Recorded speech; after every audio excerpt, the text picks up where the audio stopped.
네, 5월 5일 매체 하루에 끝내기 시작해 보도록 하겠습니다. 제가 3, 4월 반에 국어교육론 얘기하면서 매체를 따로 모아가지고 하루 만에 끝내드리겠다 이렇게 말씀을 드렸는데 그냥 9주차 수업인데 8주차인 것처럼 느끼게 만들려고 그렇게 한 부분도 있습니다. 어쨌든 지금 어린이날 기념으로 어린이가 집에 없는 관계로 나와서 수업을 하고 있어요. 보시면은 올해 이제 매체 부분이 조금 중요해질 거다라고 저는 생각을 해서 이거를 하루 만에 끝내야 되겠다 이렇게 생각을 했는데 왜 매체 과목이 중요한지에 대해서 좀 먼저 보도록 하겠습니다. 그런데 여기에 앞서서 선생님들께서 하나 해주셔야 될 게 있는데 제가 교재라기보다는 이제 유인물로 나간 것이 있는데 교과서를 모아놓은 애가 있어요. 교과서를 모아놓은 애가 있는데 얘가 지금 페이지가 매겨져 있지 않습니다. 아래쪽에 나와 있는 페이지는 교과서에 나와 있는 페이지예요. 교과서에 나와 있는 페이지여가지고 선생님들께서 요거를 페이지를 지금 좀 아래에 매겨주시면 훨씬 더 좋을 것 같아요. 그러니까 1페이지, 2페이지 해가지고 몇 페이지까지냐면 42페이지까지 별도로 좀 매겨가지고 보시면은 저랑 이제 요 수업을 들으시면서 의사소통이 조금 더 원활하게 되지 않을까 이런 생각이 듭니다. 그래서 요 페이지를 먼저 매기시고 시작을 해보도록 할게요. 자, 그 사이에 저는 왜 매체에 집중을 하는가에 대해서 설명을 드릴 테니까 페이지를 매기시면서 그냥 편안하게 들으시면 돼요. 편안하게 들으시면 됩니다. 우리가 지금 약간 지금 상황이 바뀌었잖아요. 상황이 왜 바뀌었냐면은 교육과정이 계속해서 바뀌어요. 지금 뒤에 계신 분도 교육과정에 대해서 조금 아시는 분인데 교육과정이 맨날 계속해서 이렇게 바뀌니까 우리가 정신을 못 차리잖아요. 근데 이제 국어과에서 교육과정이 지금 좀 크게 변화했다라고 하는 면은 07 개정에서 매체 부분을 따로 뜯어냈었어요. 그러니까 우리가 맨날 말하기, 듣기, 읽기, 쓰기, 그다음 문학, 문법 이렇게 6분법 체제로 6개로 쪼개는 체제로 갔었는데 이거를 이제 07 개정에서 매체 부분이 조금 더 강조가 되면서 매체에 대해서 조금 더 인식하는 그런 경향성을 보였었어요. 그러면서 이제 07 개정에서 어떤 과목이 있었냐면은 매체 언어라고 하는 과목이 새로 신설이 됐었습니다. 과목을 하나 새로 만든다는 거는 또는 이제 지금 이제 2022 개정 교육과정에서 과목 분과가 약간 달라졌잖아요. 과목 묶이는 게 달라졌는데 이렇게 과목 묶이는 게 달라지는 거. 과목 명칭은 사실 그 개별 교과, 개별 전공의 어떤 권력 싸움이라고 보시면 돼요. 권력 싸움이라고 보시면 돼서 굉장히 중요하고 서로 좀 신경전을 많이 해요. 그럼에도 불구하고 지금 어떤 교과가 생겼냐면은 매체 의사소통이라고 하는 과목을 만들게 된 거죠. 만들게 됐습니다. 지금 직강 선생님 들어오셔서요. 여기 지금 한 묶음 가져가시고 선물도 가져가시래요. 그래서 어떤 분과가 생기게 됐냐면 분과가 생겼다라기보다는 영역 명칭이 어떻게 됐냐면은 자 말하기, 듣기, 듣기 말하기, 듣기 말하기는 같이 하나로 보니까 듣기 말하기, 읽기, 쓰기, 문법, 문학 요렇게 있었어요. 요렇게 5개가 있었는데 요거를 어떻게 바꿨냐면은 매체가 하나 더 들어간 거죠. 매체가 하나 더 들어가요. 그래서 매체를 따로 이제 보게 됐다라고 하는 게 2022 개정교육과정의 가장 큰 변화라고 저는 생각을 합니다. 왜 그렇게 생각을 하냐면은 이게 하나 떨어져 나오는 순간에 얘를 문제를 무조건 내겠다라고 하는 생각을 해야 되는 상황이거든요. 그리고 이제 2022 개정교육과정에서 방금 말씀드린 것처럼 선택교과에 매체 의사소통이라고 하는 게 생겼죠. 그만큼 매체에 대한 인식을 중요하게 하기 시작했다. 이렇게 생각을 하시면 되겠습니다. 그럼 왜 매체 과목에 집중을 하느냐라고 했었을 때 이제 첫 번째는 코로나였죠. 코로나 이후에 복합 문식성에 대한 관심이 증대를 했어요. 그러니까 이게 2022 개정 교육과정이잖아요. 그 연도를 잘 기억하셔야 돼요. 코로나 언제부터 시작됐죠? 그때가 이제 제 인생에서 좀 후회하는 지점 중에 하나인데 2020년으로 다시 돌아가면 무조건 뭘 사야 되겠다? 이제 3전이 3만 원대가 온다고 생각하지 말고 4만 원대에 무조건 샀어야 됐다. 이런 생각을 하는데 그러면 지금 2020년부터 코로나가 시작이 된 거죠. 근데 2022 개정 교육과정이에요. 2022에 작업을 해서 만들어냈다. 그러면은 그 사이에 뭐가 일어났냐면은 그 전이 2015죠. 그 사이에 애들이 온라인 수업을 하기 시작했다는 거예요. 그럼 온라인 수업을 하기 시작했으면은 얘네가 그래도 좀 멀쩡한 인간인 줄 알았는데 좀 멀쩡한 인간이라고 생각을 했었는데 얘네가 매체 의사소통을 거의 못하는 인간들이었다라는 거죠. 그러다 보니까 이게 좀 심각하다. 그래서 매체 언어에 대한 교육과정을 좀 집어넣어야 되겠고 좀 더 강조를 해줘야 되겠고 이거 교과목 신설을 해야 되겠다. 이런 생각이 들어서 지금 매체에 대해서 집중을 하고 있다. 근데 그 다음은 이제 뭐냐면은 07 개정 교육과정 이후에 독립된 과목으로 존재하지 않았던 매체 영역이 매체 의사소통으로 이제 신설이 됐죠. 신설이 됐는데 이게 이제 매체 과목이 우리가 올해 출제가 될 거다. 제가 보기에는 한 2문제 이상은 신설이 될 거다. 출제가 될 거다 이렇게 생각을 하고 있습니다. 그러니까 매체에 집중을 한 문제가 2개 이상은 나올 거다. 그다음에 이제 디지털 교과서가 보편화를 하려고 하고 있어요. 이게 저는 안 될 거라고 생각하고 있는데 솔직히 말하면은 이제 현장에서는 디지털 교과서 다들 콧방귀를 뀌고 있을 겁니다. 근데 이게 출판사랑 약간 자본으로 많이 엮여 있어요. 그러다 보니까 출판사 입장에서는 이 디지털 교과서를 만들었는데 이걸 안 쓰면은 안 쓸 때마다 손해거든요. 안 쓸 때마다 손해이기 때문에 얘를 지금 밀어 넣어야 되는 거예요, 교육 현장에. 그러다 보니까 지금 이런 것들을 사용할 수 있는 관련 지도 역량을 갖추고 있는 교원이 좀 필요하다. 이런 얘기를 하려고 하는 거죠. 근데 그거를 누가 해야 되느냐? 항상 이런 거 하면은 저는 매체 관련된 의사소통 하면은 어느 교과가 좀 좋을 것 같으세요, 선생님? 저는 일단 국어과는 이건 아니라고 생각하거든요. 왜냐면은 너무 많아. 국어과에서 할 일이 너무 많아요. 말하기 듣기 읽기 쓰기 가르치는 것도 제대로 안 돼가지고 이거 못한 채로 내보내고 있는데, 그죠? 수학이요? 매체 언어예요. 난 적어도 정보 정도는 나올 줄 알았는데 정보교과에서 좀 해주면 좋지 않나. 왜냐면 정보교과가 지금 교원도 엄청 많이 늘었고 시수도 확보가 되고 있고 이런 상황이어서 정보에서 좀 해주면 좋지 않나 하는데 죽어도 정보를 안 넘겨주는 거죠. 왜? 매체? 언어라고 되어 있으니까. 그래서 이게 국어과 니네가 해라 이렇게 된 거예요. 근데 똑같은 언어인데 영어과 분들은 안 하고 있으시죠. 마지막이 뭐냐면은 다른 국어 기능 영역에 비해서 출제된 적이 많지 않아서 변별을 위해 관심을 가질 만한 영역인 거예요. 그러니까 다른 영역은 지금 출제가 거의 다 됐어요. 그러니까 거기 안에서 다시 내야 되거든요. 그럼 이제 더 어렵게 내는 거는 쉽지가 않은 상황인 거죠. 근데 지금 매체는 좀 이따 보시면 아시겠지만 참고를 할 만한 기출문제 자체도 거의 없어요. 그러다 보니까 얘는 조금만 어렵게 내도 조금만 이제 출제만 해도 애들이 너무 놀래가지고 이게 무슨 문제야 이러면서 이제 땅땅땅 깨질 수가 있는 상황인 거예요. 그러니까 지금 올해 어느 과목에 집중을 해야 되겠다. 매체 영역에 그래도 조금 집중을 해줘야 되겠다. 그 마지막에 조금 한 번은 봐주셔야 되겠다. 그러면 아까 이제 제가 말했을 때 두 문제 정도는 나올 거라고 저는 생각합니다. 이렇게 얘기를 했잖아요. 그럼 이제 선생님들이 의아함을 가지실 거예요. 막 갑자기 콧방귀를 뀌면서 두 문제 정도 포기하고 가면 되는데 뭐하러 이걸 따로 공부를 하냐 이렇게 이제 생각을 하실 수도 있을 거예요. 근데 선생님들께서 지금 포기한 게 매체만이 아니잖아요. 지금 이제 중세국어 좀 접으셨죠. 그다음에 이제 문법 중에서 조금 어려운 부분은 그냥 출제가 안 됐으면 좋겠다라고 하면서 좀 접으셨죠. 지금 중세라고 하셨는데 중세는 미리 접었어요. 중세는 이미 다들 거의 접었고 현대 문법 중에서 예를 들어서 문장론 정도 되면은 이게 조금 어렵게 나올 수도 있고 형태로는 또 되게 지엽적으로 나와요. 그러니까 자기가 형태론이 좀 어려우면 형태론 접고 문장론이 어려우면 문장론 접고 의문론은 뭐예요? 좀 쉽게 나올 거다 생각하고 좀 접어놓고 그럼 사실 문법 공부를 안 하고 계신 거예요.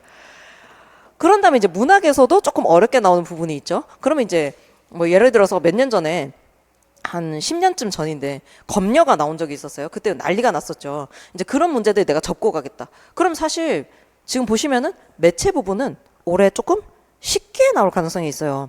왜냐면은 처음 내는 거니까. 그럼 여기서 점수를 확보해야 되는데 얘를 접고 가시면 안 된다는 얘기죠. 그래서 오늘 하루 만에 끝내고 마음 편안하게 이제 마지막 달에 11월 달 정도에 한 번 더 복습을 하고 이렇게 끝내시면 되지 않나 싶습니다. 그럼 이제 매체 과목 학습 방법이에요. 매체 과목은 문제가 뭐냐면은 지금 참고할 수 있는 기출 문제가 거의 부재한 상황이다라고 하는 게 문제예요. 그래서 지금 저뿐만이 아니고 이미 계속해서 기출 이제 본인만의 문제를 내오셨던 다른 강사분들도 매체 영역은 지금 어떻게 건드려야 될지를 모르겠다라고 하시는 입장일 수 있어요. 왜냐면 방금 말씀드린 것처럼 참고할 만한 문제 자체가 없다. 그러다 보니까 지금 어떻게 공부해야 되느냐라고 하는 게 좀 막막하실 텐데 지금 요런 책이 하나 있어요. 매체 언어와 국어 교육이거든요. 제가 가지고 있어서 오늘 가지고 왔는데 무슨 장사꾼처럼 이제 주섬주섬 꺼내는데 요 책이에요. 뭐냐면은 서울대학교 출판문화원에서 나온 거거든요. 근데 제가 별로 안 좋아하는 책 중에 하나가 뭐냐면은 서울대학교 출판문화원에서 나온 책들이에요. 왜냐면은 너무 이렇게 글만 실어 놓으세요. 보이시죠? 여백도 별로 없이 이렇게 글만 이렇게 쭉 실어 놓으신다. 그리고 이제 요 책은 제가 옆에다가 특징 적어놨는데 요거를 보시면 구입 의지가 좀 떨어지실 거예요. 보시면은 2008년판이 최신입니다.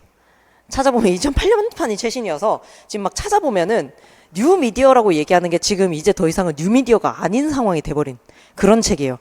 그 다음에 이제 두 번째는 뭐냐면은 학부생 교육용으로 만든 책이기 때문에 물론 우리가 보고 있는 개론서들이 다 학부생 교육용으로 만들긴 했는데 얘는 특히 학부생 정도가 읽었으면 좋겠다라고 생각하면서 만들었구나 라는 생각이 들 정도로 이제 굉장히 기초적인 부분부터 시작을 하고 있어요. 그러니까 선생님들께서 읽으시면은 어디부터 어디까지를 걷어내야 될지를 모르겠다 이렇게 생각이 드실 수 있어요. 그다음에 문학과 매체 관련성에 주로 초점을 맞추고 있다. 이게 장에 뭐가 있냐면 서사 텍스트와 매체, 그다음에 뭐 서정 텍스트와 매체 이런 식으로 문학과 매체의 관련성에 대해서 조금 얘기가 많이 나와 있거든요. 물론 요 부분도 중요하다고 생각을 해요. 근데 지금 무슨 시간? 국어교육론 시간이기 때문에 사실 오늘 이제 특강이 국어교육론에 이어진 특강이기 때문에 만약에 제가 지금 문학 특강으로 했다면 이 부분 굉장히 중요하다. 이거 읽어야 된다. 이렇게 할 수도 있을 것 같아요. 그리고 지금 문학 기출 중에서 매체 바꿔쓰기 문제가 한 3-4개 정도가 있거든요. 기출돼 있는 게. 그러면 사실 이 부분은 문학에서는 중요하다라고 볼 수가 있는 거예요. 그래서 선생님들께서 만약에 읽으실 거라면은 문학을 위해서 요거를 사셔서 읽으실 수는 있을 것 같은데, 근데 약간 우스운 수준으로 약간 적혀 있습니다. 그래서 오늘 약간 핵심 단어들을 다 알려드릴 테니까 그것만 보시고 가시면 될 것 같아요. 그다음에 이제 두 번째 보셔야 될 건 뭐냐면은 07이랑 1호랑 이의개정 교육과정을 읽으셔야 돼요. 그래서 공통된 부분을 읽으신 다음에 매체 환경 변화를 읽어줘야 된다. 매체 환경 변화를 이제 읽어 나가줘야 된다라고 하는 것을 기억하시면 될 것 같습니다.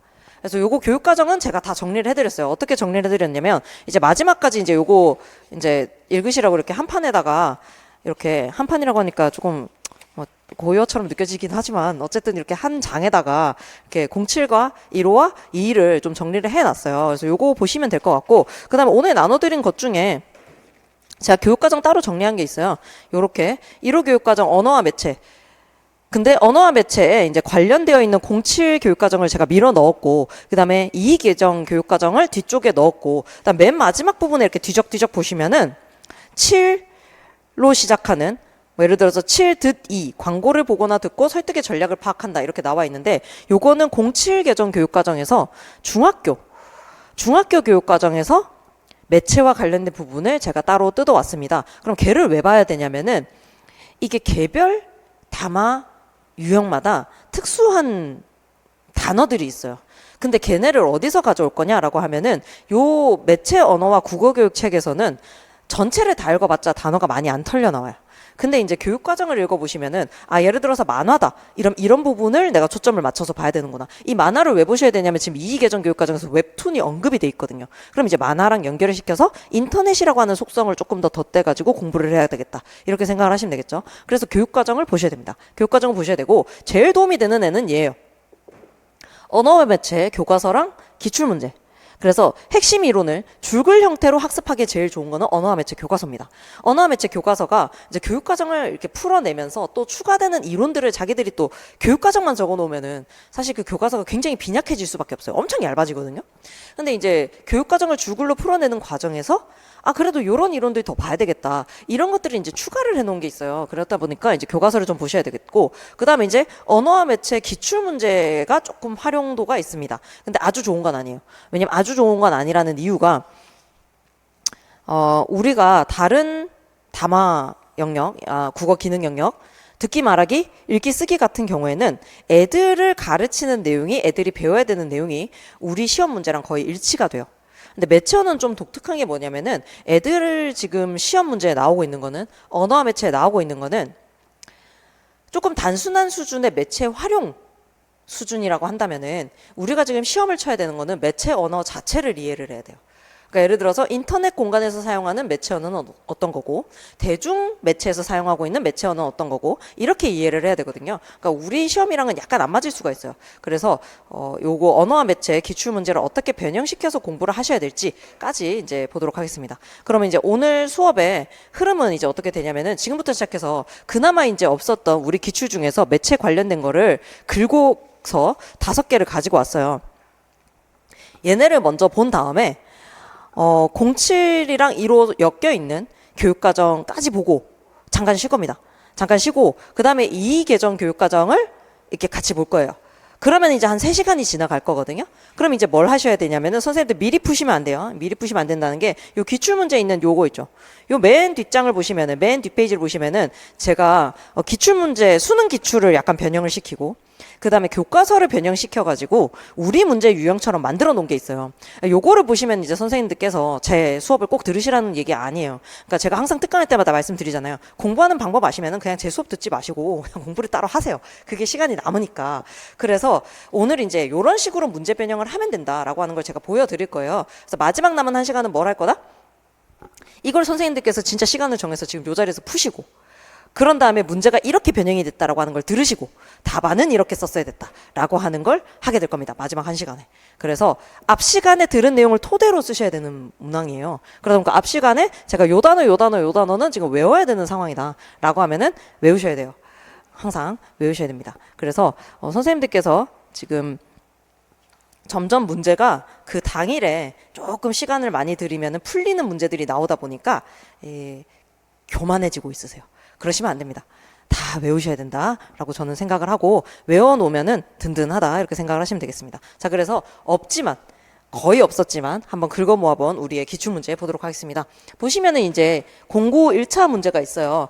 여기 어디에 관련성이 있냐면은 여기 글과 사진의 매체 역할 관련 짓기 요 부분을 이제 동그라미를 해보시면은 여기가 관련이 있는 거예요. 여기가 여러 개의 선지 중에서 얘 하나가 지금 관련이 있는 거예요. 답은 지금 풀어보셨으면은 되게 쉽게 나와요. 뭐냐면 여기 정보의 신뢰성 평가학이라고 되어 있죠. 3번 선지에. 근데 3번 선지 보시면은 나와 다의 연결과 라의 책에 대한 정보는 문맥상 자연스러운가 되어 있어요. 이거 너무 우리를 우습게 봤던 문제인 거죠. 지금 너무 무릎을 탁 치시면서 내가 15년 전에 시험을 쳤어야 됐는데 이런 생각을 하실 거예요. 근데 그 당시에 이걸 1차 공부 제대로 하고 푸시는 분이 없어가지고 이것도 틀렸을 거예요, 다들. 근데 이제 우리는 몇 번을 볼 거다? 4번을 봐야 돼요. 그래서 글과 사진의 매체 역할 관련 짓기인데 이 글의 목적이 설득이라면 이라고 나와있죠. 그래서 설득 동그라미 해보시고 다의 글과 라의 사진은 어떤 효과를 내는가라고 되어 있어요. 그럼 우리는 뭐를 봐야 되냐면 이 글의 목적이 설득이라고 하는 것을 좀 받아들이신 다음에 그 다음에 사진이 어떤 효과를 내는가라고 하는 걸 분석해낼 수 있어야 되는 거예요. 그럼 이 문제를 만약에 우리가 변형을 한다. 이 문제를 지금의 형태로 만약에 변형을 한다. 이러면 어떻게 낼 수가 있을까요? 어떻게 할 수가 있을까요? 교육과정 성취기준이 일단 들어와야 돼요. 성취기준 관련된 게 들어와야 되겠죠. 그래서 뭐 매체의 효과를 평가한다. 또는 매체의 효과를 판단한다. 이런 애가 나와야 되는 거예요. 요런 애가 나오면서 요런 성취 기준에 따라서 수업을 한다고 했었을 때 이 글의 목적이 설득이라면은 무엇을 지도해야 되겠는가? 라고 하면 이제 뭐 효과를 지도할 때 이런 내용이 나와야 되고 요런 걸 짚어줘야 된다 이런 얘기가 나오겠죠. 그런데 오른쪽엔 지금 제가 뭘 가져온 거냐면은 요게 07 개정에서 선생님들께서 요거를 좀 참고를 하실 만한 게 있어요. 뭐냐면은 이 매체 자료도 자료 유형이 쪼개져 있습니다. 07 개정에서 요게 자료 유형이 쪼개져 있는데 정보 전달과 설득 이렇게 나와 있고 그다음에 심미적 표현이라고 나와요. 심미적 표현. 이게 매체 부분은 문학이랑 떼놓고 가기 어렵습니다. 매체는 문학적인 표현이랑 그러니까 꼭 문학이랑 떼놓고 하기 어렵다라기보다 문학적 표현이랑 떼놓고 하기 어려워. 문학적 표현이라고 하면 뭐죠? 비유, 역설, 뭐 반어 이런 애들이랑 떼놓고 하기가 어려워요. 그래서 이런 심미적 표현, 창의적 표현이라고 바뀌거든요. 이런 애들이 나와요. 그럼 지금 가에는 정보 전달과 설득 되어 있잖아요. 그래서 정보 전달과 설득을 위한 매체 자료의 특성을 한다 이렇게 되어 있죠. 그래서 아래쪽에 보시면은 매체 자료의 경우에는 정보 전달과 설득이 완전히 분리되지 않는 경우가 많아서 이렇게 묶어놓은 거예요. 매체 자료는 정보 전달인 줄 알았지만 뭐일 경우도 있고 설득일 경우도 있고 예를 들어서 뉴스 한번 생각해 보죠. 거기도 이제 뉴스 얘기를 했는데 뉴스는 매우 객관적일 거라고 생각을 하지만 사실은 걔가 객관적이다 아니다. 그렇게 객관적이지 않을 수도 있다라는 거예요. 왜냐하면 이게 애초에 편집이 들어가요. 편집. 신문도 편집이 들어가요.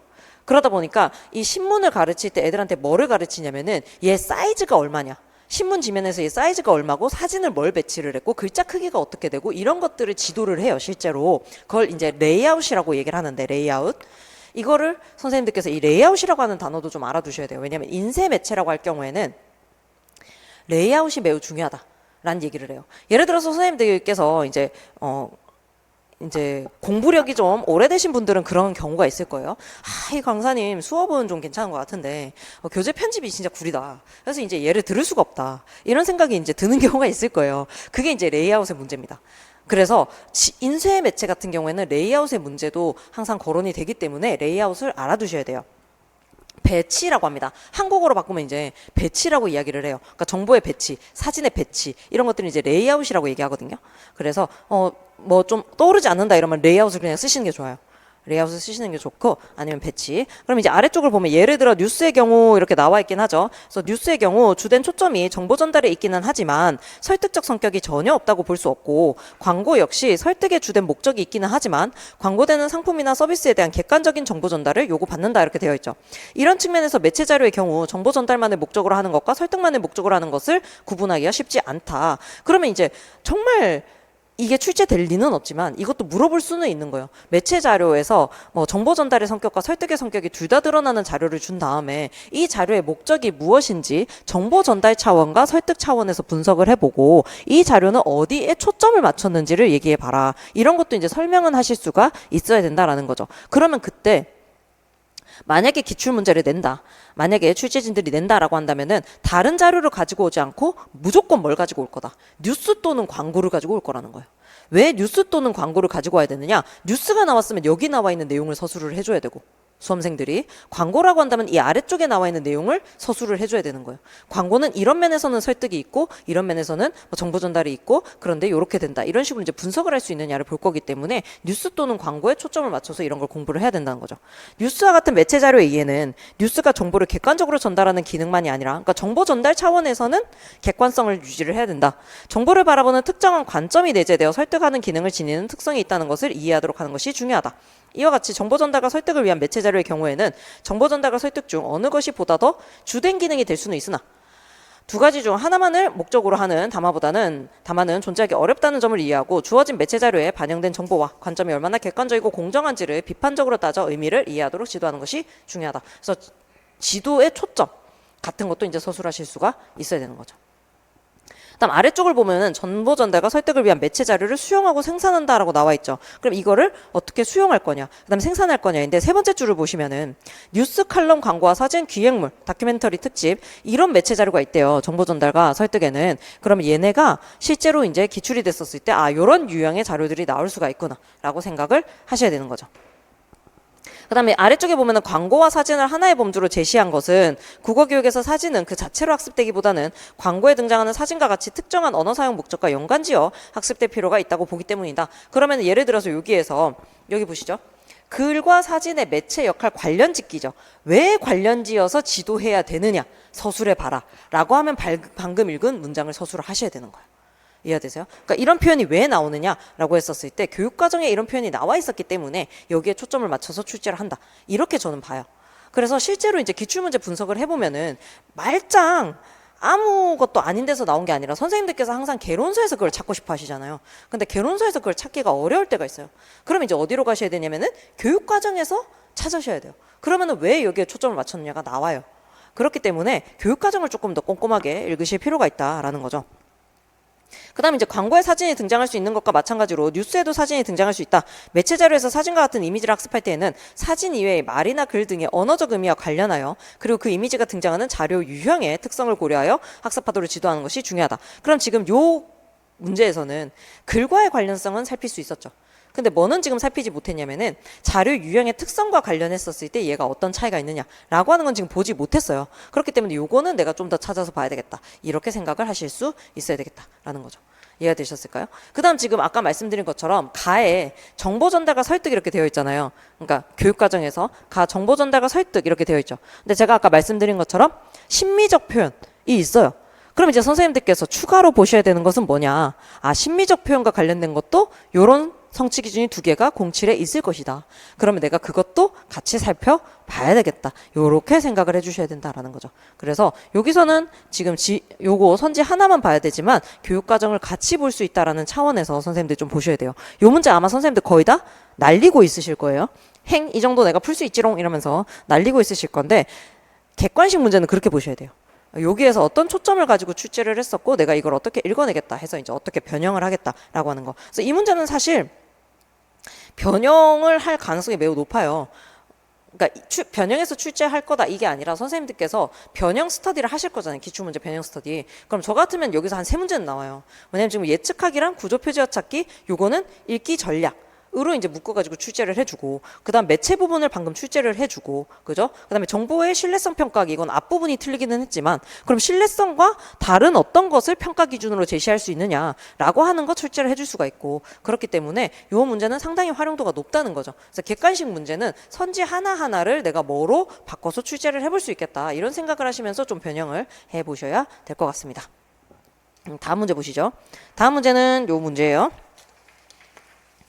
보시면은 공식적인 상황에서 매체를 활용하여 효율적으로 발표할 수 있다 이렇게 되어 있죠. 그런데 요거랑 그 다음에 뒷페이지 3페이지 보시면 매체를 활용하여 주변 인물을 인상 깊게 소개한다 이렇게 되어 있어요.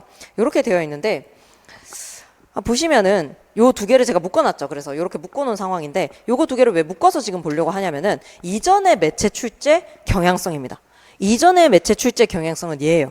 뭐냐면은 매체가 보조자료가 되어서 활용이 되는 차원이기 때문에 이전의 매체 교육은 어떤 차원에서 초점이 맞춰져 있었느냐. 매체 활용 교육이에요. 매체 활용 교육이기 때문에 제가 1월 때부터 4월 때까지 국어교육론 수업을 하면서 매체는 출제가 어디서 될 거냐. 발표에서밖에 될 수가 없다. 왜 발표에서밖에 될 수가 없느냐? 토론하다가 매체 꺼내는 거 본 적 있냐? 안 된다. 그래서 화법에서 발표에서 특히 출제를 할 수밖에 없고 그럼 화법에서 매체를 이미 출제를 해버리면은 독서에서 출제를 할 수가 없다. 그래서 만약에 독서에서 매체 읽기를 출제를 해버리면은 화법 발표에서 매체를 출제를 할 수가 없는 거고 화법 발표에서 매체를 출제를 해버리면은 독서 읽기에서 매체 읽기를 출제를 못한다. 이렇게 생각을 하시면 돼요. 아니면 그 두 개 묶어갖고 출제를 하거나 그냥 복합 문제로 내거나 이렇게 돼야 되거든요. 이전에 출제 초점은 뭐다? 2011년, 2013년에 나와 있는데 둘 다 뭐냐면은 매체 활용인 거예요. 매체 활용 교육. 근데 왜 이렇게 강조를 해드리냐면은 올해 만약에 매체가 출제가 된다. 그럼 매체 활용은 아닐 겁니다. 매체 활용은 아닐 거고 정말 매체 언어에 대한 문제가 나올 거다. 매체 언어를 정말 지도를 할 수 있느냐가 나올 거기 때문에 선생님들께서 지금 살짝 생각을 바꾸셔야 돼요. 자꾸 매체 활용으로 접근을 하실 필요가 없다라는 거죠. 그러니까 선생님들께서 지금 언어와 매체 문제를 보면서 그래 나 이거 지도할 수 있지. 그렇지 이 문제 이렇게 읽어내면 되지. 이런 식으로 이제 풀고 넘어가시잖아요. 그 문제를 그렇게 푸실 필요가 없어요. 그거는 매체 활용 교육인 거거든요. 매체 활용 교육에 기반을 해서 나온 문제이기 때문에 그렇게 읽으시면은 안 돼요. 그럼 이제 매체 언어로 바꿔서 보셔야 된다라는 거죠. 그래서 한번 문제 보도록 하겠습니다. 요 문제 보시면은 2011년 1차예요. 공식적인 상황에서 매체를 활용하여 효율적으로 발표할 수 있다를 학습 목표로 한 수업에서 학생 발표의 문제점을 개선하기 위한 지도 내용으로 적절하지 않은 것은 진짜 저 솔직히 양심적으로 저 이때 쳐가지고 떨어졌거든요. 저 이때 쳐가지고 떨어졌어요. 뭐 근소한 차이도 아니야. 뭐 아쉽지도 않은 차이로 떨어졌거든요. 근데 지금 이제 문제를 보니까 뭐 이런 문제를 내가 틀렸지? 이런 생각이 들 정도로 선지 한번 읽어보실래요? 선지만 읽어보셔도 답이 나와요. 선지만 읽어보셔도 답이 나오거든요. 한번 선생님들도 선지만 읽어보시죠. 이거 약간 학력평가 애들한테 어떻게 풀어라 가르쳐주는 스킬이긴 한데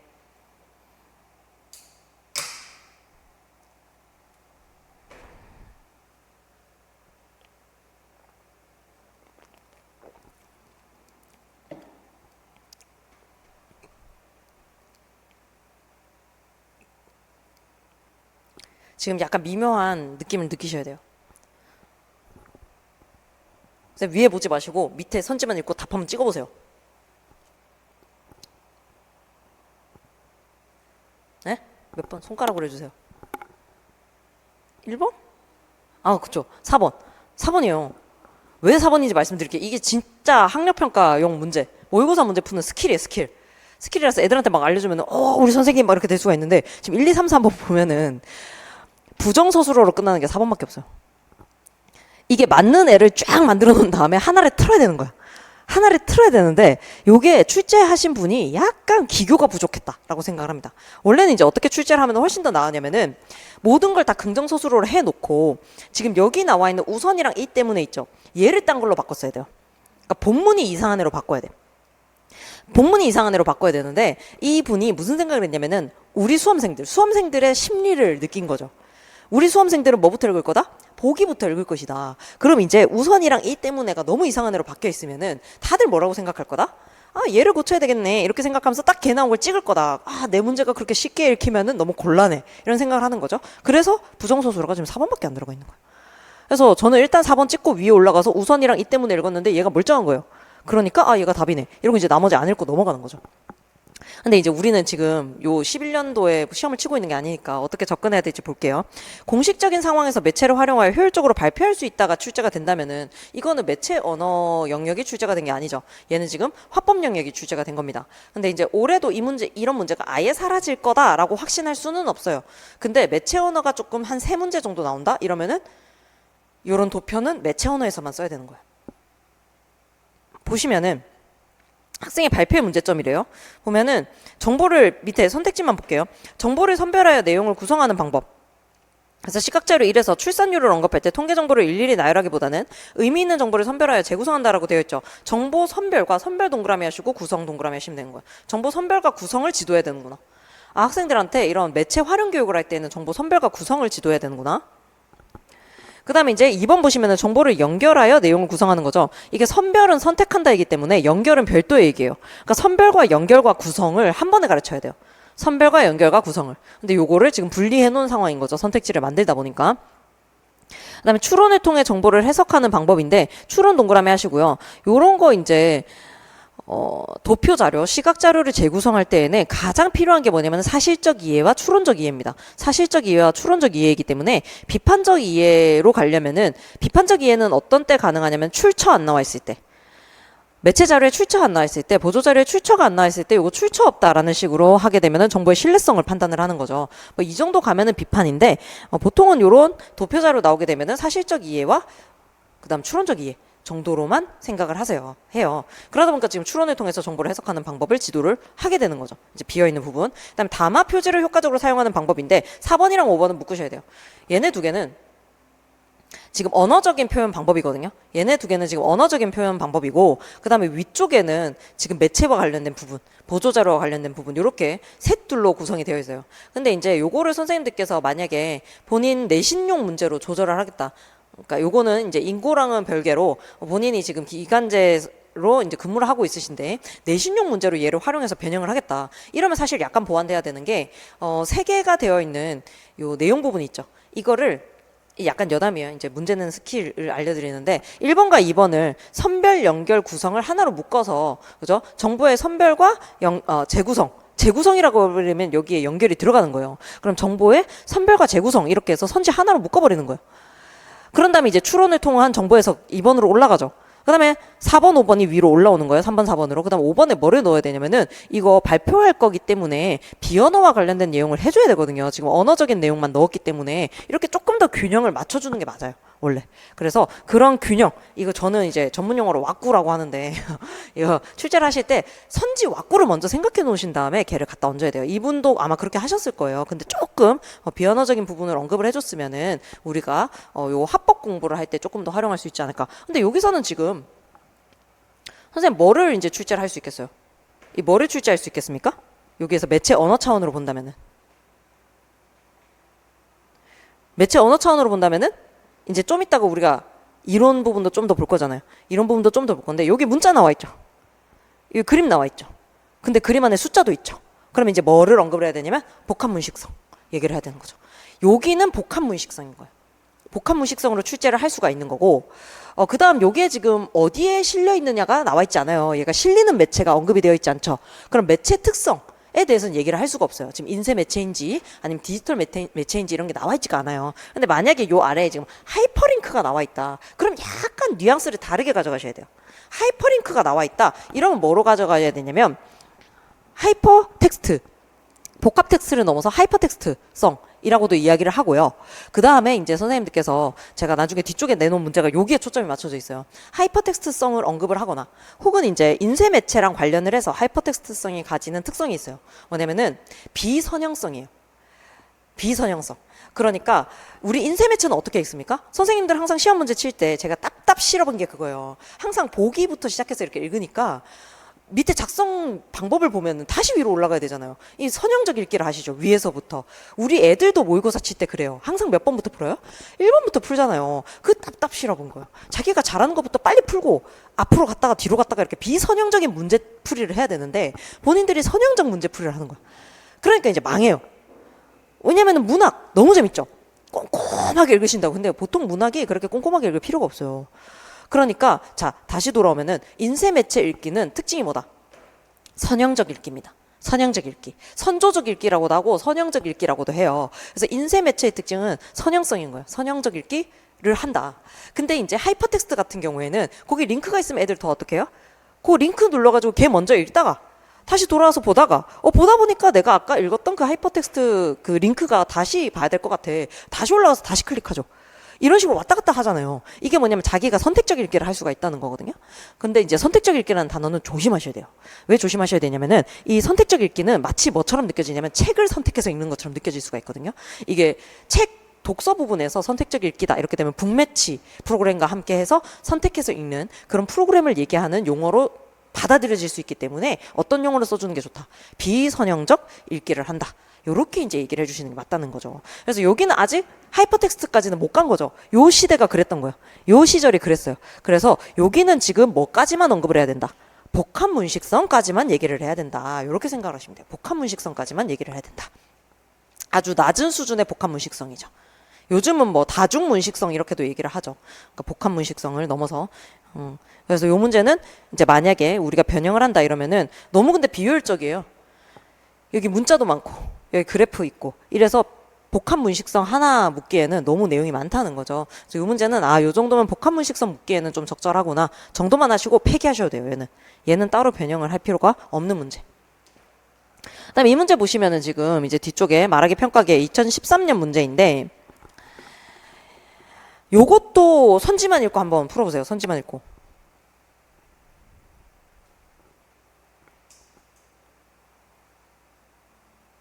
양심적으로 말하면 선지 읽고 말하기 평가계 위에서 맨 마지막 줄만 읽으시면 돼요.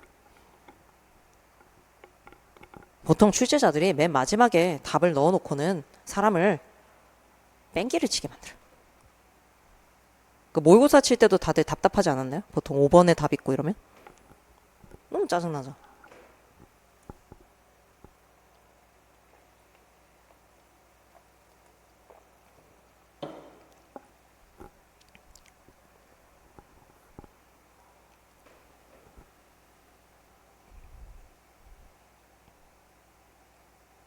몇 번입니까? 네, 그렇죠. 너무 기뻐하시네요. 너무 좋으시죠? 맞추면 다 좋아요. 그래서, 자, 그 국교론 이때까지 들어오셨던 분들은 제가 항상 수업 시간에 강조드리는 게 있지만, 재미 중에서 변하지 않는 재미는 할 수 있다는 재미다. 이렇게 얘기를 하거든요. 그런 할 수 있다는 재미를 느끼시면서 공부를 하시면 좋죠. 그래서 쉬운 문제도 해야 되는데, 우리가 봐야 될 번호는 4번입니다. 학습 목표에 나타난 주요 학습 내용이 매체 활용을 평가 요소로 설정할 필요가 있다라고 되어 있죠. 매체를 활용하여 주변 인물을 인상 깊게 소개한다. 그럼 이제 평가 기준에 얘를 넣어야 돼요. 그럼 매체 언어를 얼마나 잘 활용하느냐 부분이기 때문에 이 평가 기준 설정은 선생님들 시킬 수도 있어요. 그럼 어떤 평가 기준을 설정할 거냐라고 하는 거, 매체 활용을 평가 요소로 설정할 필요가 있다. 그럼 어떤 것을 평가 요소로 넣을 거냐라고 하는 걸 이제 해야 되는 거죠. 그랬을 때 이제 매체 언어인데 얘를 이제 둘로 쪼갤 수 있어요. 평가 기준표를 만드실 때 둘로 쪼갤 수가 있는데 내용 차원이 있을 수가 있고 그 다음에 표현 차원이 나올 수가 있는 거예요. 내용 차원은 아까 보신 것처럼 뭐냐면은 선별과 그 다음에 연결, 재구성. 선별에는 선택과 삭제가 다 들어가요. 선택과 삭제가 다 들어간다. 그래서 내용적으로 이 내용이 매체 언어에 잘 들어가 있느냐, 그리고 잘 연결이 되어 있느냐, 내용을 잘 반영했느냐 이런 얘기거든요. 근데 이제 표현 차원에서는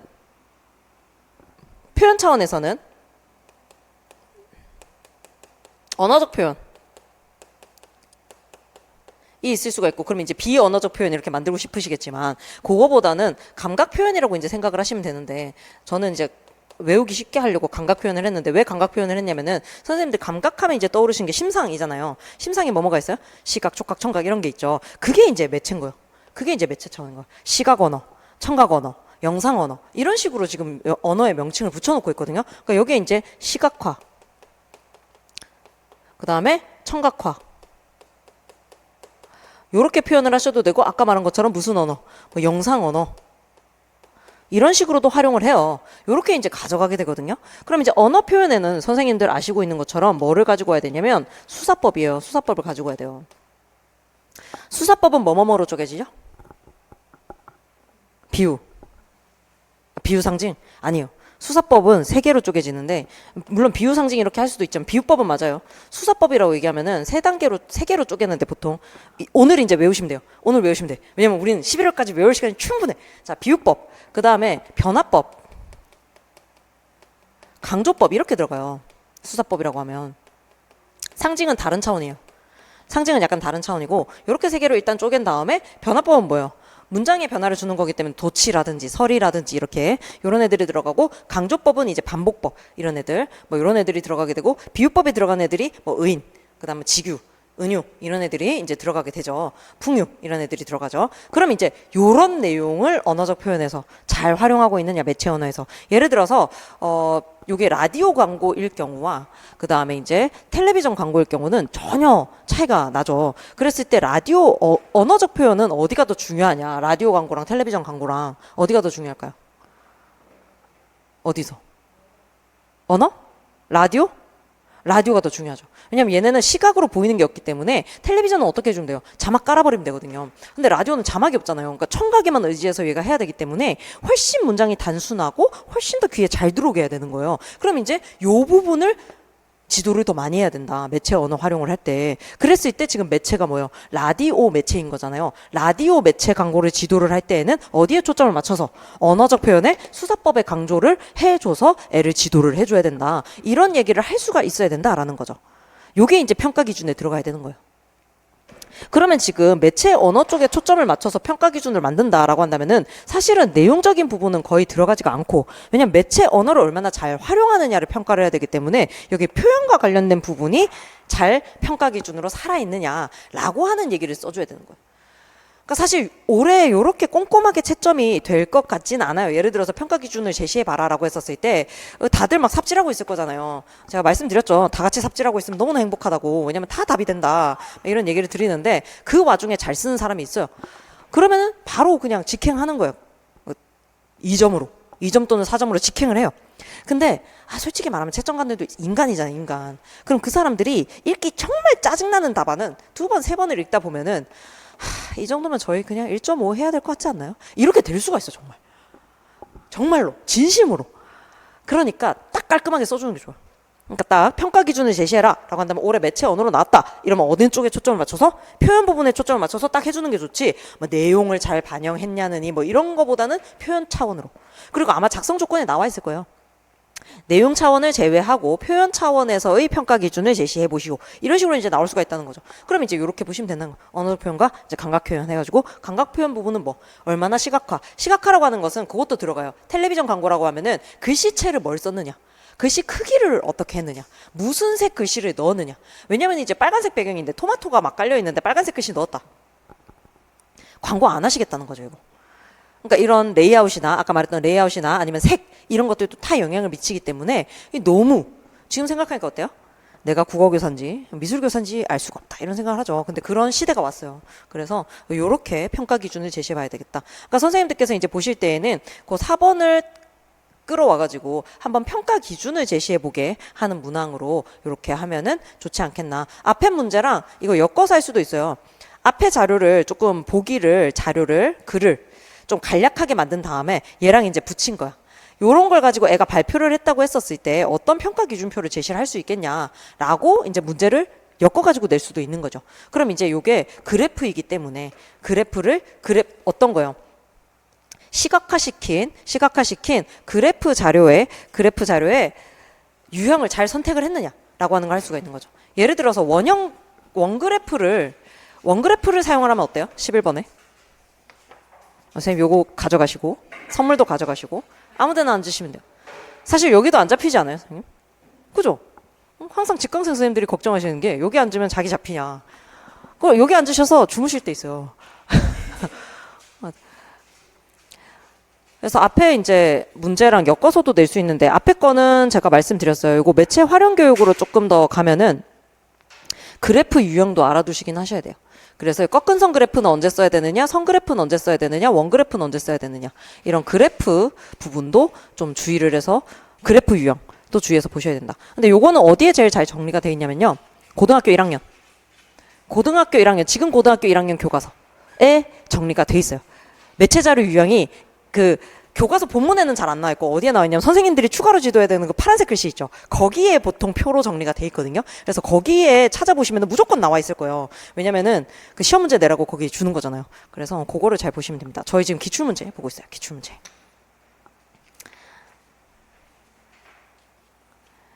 그러면 이제 여기까지가 뭐냐면은 매체 활용 교육 쪽으로 되어 있는 부분입니다. 그래서 우리가 평가 기준표까지 한번 만들어 보자 라는 얘기를 했고요. 다음 문제 보도록 할게요. 요게 이제 2017년 A형 9번인데 저는 이 문제 되게 유의미하다고 생각을 해요. 엄청 유의미한 문제고 이거는 좀 알아둬야 되겠다. 두 가지 차원에서 알아둬야 되겠다인데 두 가지 차원에서 첫 번째는 매체에 따른 의사소통 장애 요인이거든요. 매체에 따른 의사소통 장애 요인. 이게 이제 가랑 연결이 돼 있는 거예요. 가가 매체에 따른 의사소통 장애 요인을 알 수 있는 부분이고 나는 솔직히 말하면은 그냥 일반 의사소통에서 장애가 일어날 수 있는 요인이에요. 그럼 엄밀하게 채점을 했다면은 가가 주가 되어서 답안이 작성이 됐어야 됐다. 나가 주가 되어서 작성이 되는 게 아니라 가가 주가 됐어야 됐다. 그래서 의사소통 장애 요인을 이제 살폈다라고 하는 게 좀 유의미하다인데 이게 유의미한지 아닌지는 잘 모르겠지만 뭐냐면은 성취 기준에는 일단 두드러지게 나와 있지 않습니다. 장애 요인이. 매체에 따른 장애 요인이. 근데 자기가 만들어낸 거예요. 갑자기 생각해보니까 이렇게 만들어낸 거예요. 왜 만들어냈냐면은 매체에 따라서 의사소통의 특성을 이해해보자라고 하는 성취 기준이 있는데 특성을 이해하다 보니까 이게 면대면 대화랑 온라인 대화랑 특성이 너무 다르다 보니까 이게 장애가 일어나는구나. 그럼 내가 약간 멋있게 장애 요인으로 이제 출제를 한번 해봐야 되겠다. 이렇게 되셨을 것 같아요. 약간 흐름이. 그래서 이제 나름 좀 독특하게 우리가 참고를 할 만한 문제가 나왔다라고 하는 거고 그 다음에 이제 또 유의미한 이유는 요 면대면 대화랑 온라인 대화 요 표 정리된 거랑 비슷한 게 뭐가 있냐면은 구두 언어랑 문자 언어가 요거랑 비슷하거든요. 면대면 대화가 구두 언어의 특성과 유사하다고 한다면 온라인 대화는 문자 언어랑 유사해요. 근데 제가 1월부터 4월까지 국어 교육론 수업을 하면서 나올 때 한 3번 정도 강조를 드렸던 것 같은데 2022 개정교육과정에서 독서와 작문을 드디어 묶었죠. 독서와 작문을 드디어 묶었는데 첫 번째 성취 기준이 뭐냐면은 문자 언어의 특징을 이해해보자가 나왔거든요. 근데 제가 말씀드렸던 게 화법에서는 항상 구두 언어성을 강조를 한 적은 있어요. 구두 언어성은 강조를 한 적이 있는데 이상하게 문자 언어에 대한 성취 기준은 따로 등장한 적이 많지 않았다라는 겁니다. 이제까지. 근데 지금 전면에 뭐를 내세웠냐면은 문자 언어의 특징을 이해해보자가 나온 거거든요. 뭐냐면 매체 의사소통에 뭐가 들어간다. 문자 언어 의사소통의 특성을 잘 이해하는 게 들어간다라고 생각을 하시면 돼요. 그래서 선생님들 맨날 이제 화법 공부하실 때 그 구두 언어랑 문자 언어 비교하는 거 그냥 다 넘기셨죠. 그냥 쓱 이렇게 읽고 넘어가셨죠. 솔직히 양심적으로. 근데 올해는 약간 거기에 초점을 맞춰서 문자 언어가 우리의 사고에 어떤 영향을 미쳤는 데까지 물을 수도 있다라는 거예요. 그래서 요거는 화법에서도 중요하고 매체에서도 중요하다. 이렇게 생각을 저는 좀 하고 있어요. 그래서 이렇게 보시면은 이렇게 비교를 해볼게요. 지금 아래쪽에 달을 먼저 보시면은 선생님들께서는 달까지 다 보이시니까 달을 먼저 보시면은 너 어제는 내가 부탁한 영상 자료를 보여준다더니 왜 안 된다는 거야? 그러니까 도현이는 지금 영상 자료를 보여준다라고 메시지를 받은 거죠. 영상 자료를 보여준다는 메시지를 받은 거고 민수는 내가 언제 너한테 보여준다고 말했어. 나는 보여주지 않겠다라는 메시지를 전달했다라고 생각을 하는 거예요. 그러니까 지금 뭐가 문제가 됐냐면은 자 매체라고 하는 것이 뭐냐라고 하면은 뭐예요? 매체는 매개체예요. 결국에 보면은 매개체라고 생각을 하시면 되거든요. 그럼 지금 도현이는 뭐라고 받아들고 민수는 뭐라고 얘기했는데요? 민수? 보여주기 어렵다죠. 나는 보여주기 어렵다. 얘가 지금 전하고 싶었던 메시지는 이거예요. 요게 메시지예요. 내용이죠. 의미예요. 내용이자 의미인데 도현이는 어떻게 받아들였냐면 보여주겠다 라고 받아들인 거예요. 얘도 지금 메시지죠. 그러면은 지금 발화 메시지와 생산된 메시지와 수용된 메시지가 완전 다르잖아요. 그럼 요게 어디에서 문제가 발생했느냐 라고 하는 걸 찾아보려고 했더니 뭐가 존재한다. 여기에 지금 사이에 매체가 껴 있었는데 여기가 지금 문제가 발생을 했다. 이렇게 이제 보는 거죠. 그래서 요 사이 요 메시지를 여기에 전달하는 이 매체에 문제가 있었기 때문에 이런 의사소통 장애가 발생했습니다. 라는 얘기로 지금 답을 쓸 수 있느냐 라는 얘기를 하는 거죠. 지금 약간 민수와 도현이의 인성 문제가 아니라 지금 매체가 문제가 있었다. 이렇게 이제 써낼 수 있느냐라는 거예요. 근데 선생님들께서 하시는 실수 중에 하나는 뭐냐면은 많이 하세요. 너무 많이 하시다 보니까 자기가 아는 대로 답안을 쓰고 싶으시잖아요. 그렇게 쓰시는 게 아니에요. 가에 나와 있는 표현, 나에 나와 있는 표현을 그대로 가지고 가서 쓰셔야 그게 사실은 훨씬 더 좋다. 그러니까 선생님들께서 지금 7, 8월이나 9, 10월에 이렇게 제 수업 안 들으시더라도 다른 강사분 수업을 들으시더라도 하셔야 되는 연습은 뭐냐면은 그분이 제시하는 본문, 그분이 제시하는 작성 방법, 거기에 나와 있는 표현들을 활용해서 답안 쓰는 연습을 하시는 게 필요한 거예요. 선생님들께서 쓰셔서 가끔 이제 작년에는 제가 아예 강의를 나오지 않았기 때문에 제자 중에서 지금 시험을 치고 있는 애들이 있어요. 왜 그런 가시밭길을 가는지는 모르겠는데 제자 중에서 이렇게 우리 임용계의 중국에 뛰어들어가지고 되게 힘들어하는 애들이 있는데 걔네가 이제 답안을 보내주면서 이걸 보라는 거예요. 한번 봐달래요. 봤더니 전혀 글에 나와 있지 않은 내용으로 작성 방법에 나와 있지 않은 표현으로 막 작성이 된 거예요. 틀린 내용은 아니야. 내용이 틀린 건 아닌데 표현이 약간 틀린 거예요. 그러면 잘 안 읽혀요. 그럼 이제 우리가 가랑 나에서 뭘 갖다 쓸지를 한번 봐야 되는데 아래쪽에 무슨 문제가 있는지를 먼저 보고 할게요. 나랑 어제 온라인 대화할 때 보여준다고 했잖아. 민수 언제 그랬어? 보여주기 곤란하다고 했는데 참나 어제 네가 보낸 거 확인시켜줄까 해서 너 전에 만든 영상 자료 좀 보여줘. 자료? 무슨? 이랬더니 전에 국어 선생님께서 내주신 숙제 패러디 영상 만든 거 했는데 민수의 대사에 형광펜을 쳐야 되는 거죠. 한 다음에 도움이 될지 모르겠어 했는데 제가 보기에는 그 민수가 뒤에 히읗히읗을 붙인 게 조금 문제가 있지 않나. 그죠? 이거 사실은 저는 이렇게 붙이면 느낌이 와요. 아 싫구나 이런 느낌이 저는 오거든요. 근데 이제 도연이가 뭘 못 받아들였냐면은 앞에 표정을 기분이 안 좋다로 받아들이지를 못했고 뒤에 히읗히읗을 아 좋아서 하하 하는구나 라고 받아들인 거죠. 그럼 이게 뭐가 문제냐? 온라인 대화에서 사용하는 이 이모티콘이나 아니면 자음만 사용하는 이 부분에 문제가 있겠구나. 그럼 위에서 어떤 표현을 사용할지를 이제 걸으셔야 되는 거예요. 자 가를 보시면은 음성 언어를 사용을 하고 문자 언어를 음성 언어처럼 사용한다. 근데 이제 답안에서 문자 언어를 음성 언어처럼 사용한다. 이게 문제다라고 하면은 답안이 될까요? 안 될까요? 안 돼요. 얘는 안 돼요. 그러니까 얘는 날리시고 그 다음에 동일한 시공간에 있지 않아도 되고 동일한 시공간에 있어야 되고 요거를 답안으로 쓸 수 있을까요? 이거 보조로는 사용할 수 있는데 이거를 메인으로 쓸 수는 없어요. 얘를 메인으로 쓸 수는 없다.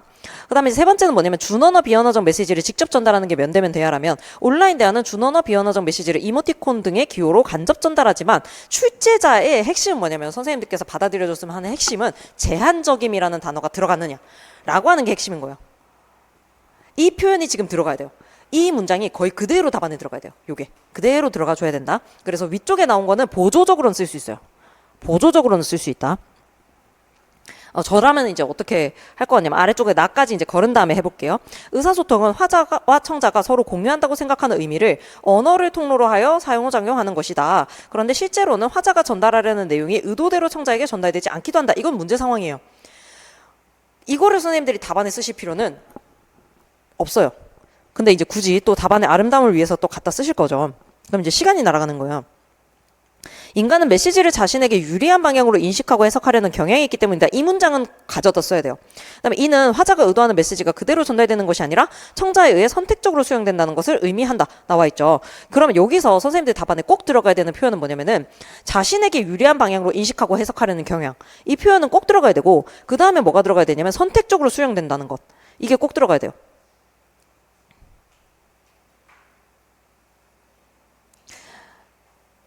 그럼 이제 저라면은 어떻게 약간 교묘하게 섞을 거냐. 지금 가에 활용해야 될 게 몇 개예요?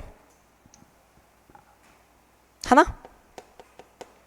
동그라미 하나랑 세모 하나죠. 그 다음 나에는 동그라미 두 개인 거죠. 그럼 저는 되게 교묘하게 어떻게 할 것 같냐면은 얘 하나를 얘랑 붙이고 얘 하나를 얘로 붙여가지고 답안을 작성을 하는 거예요.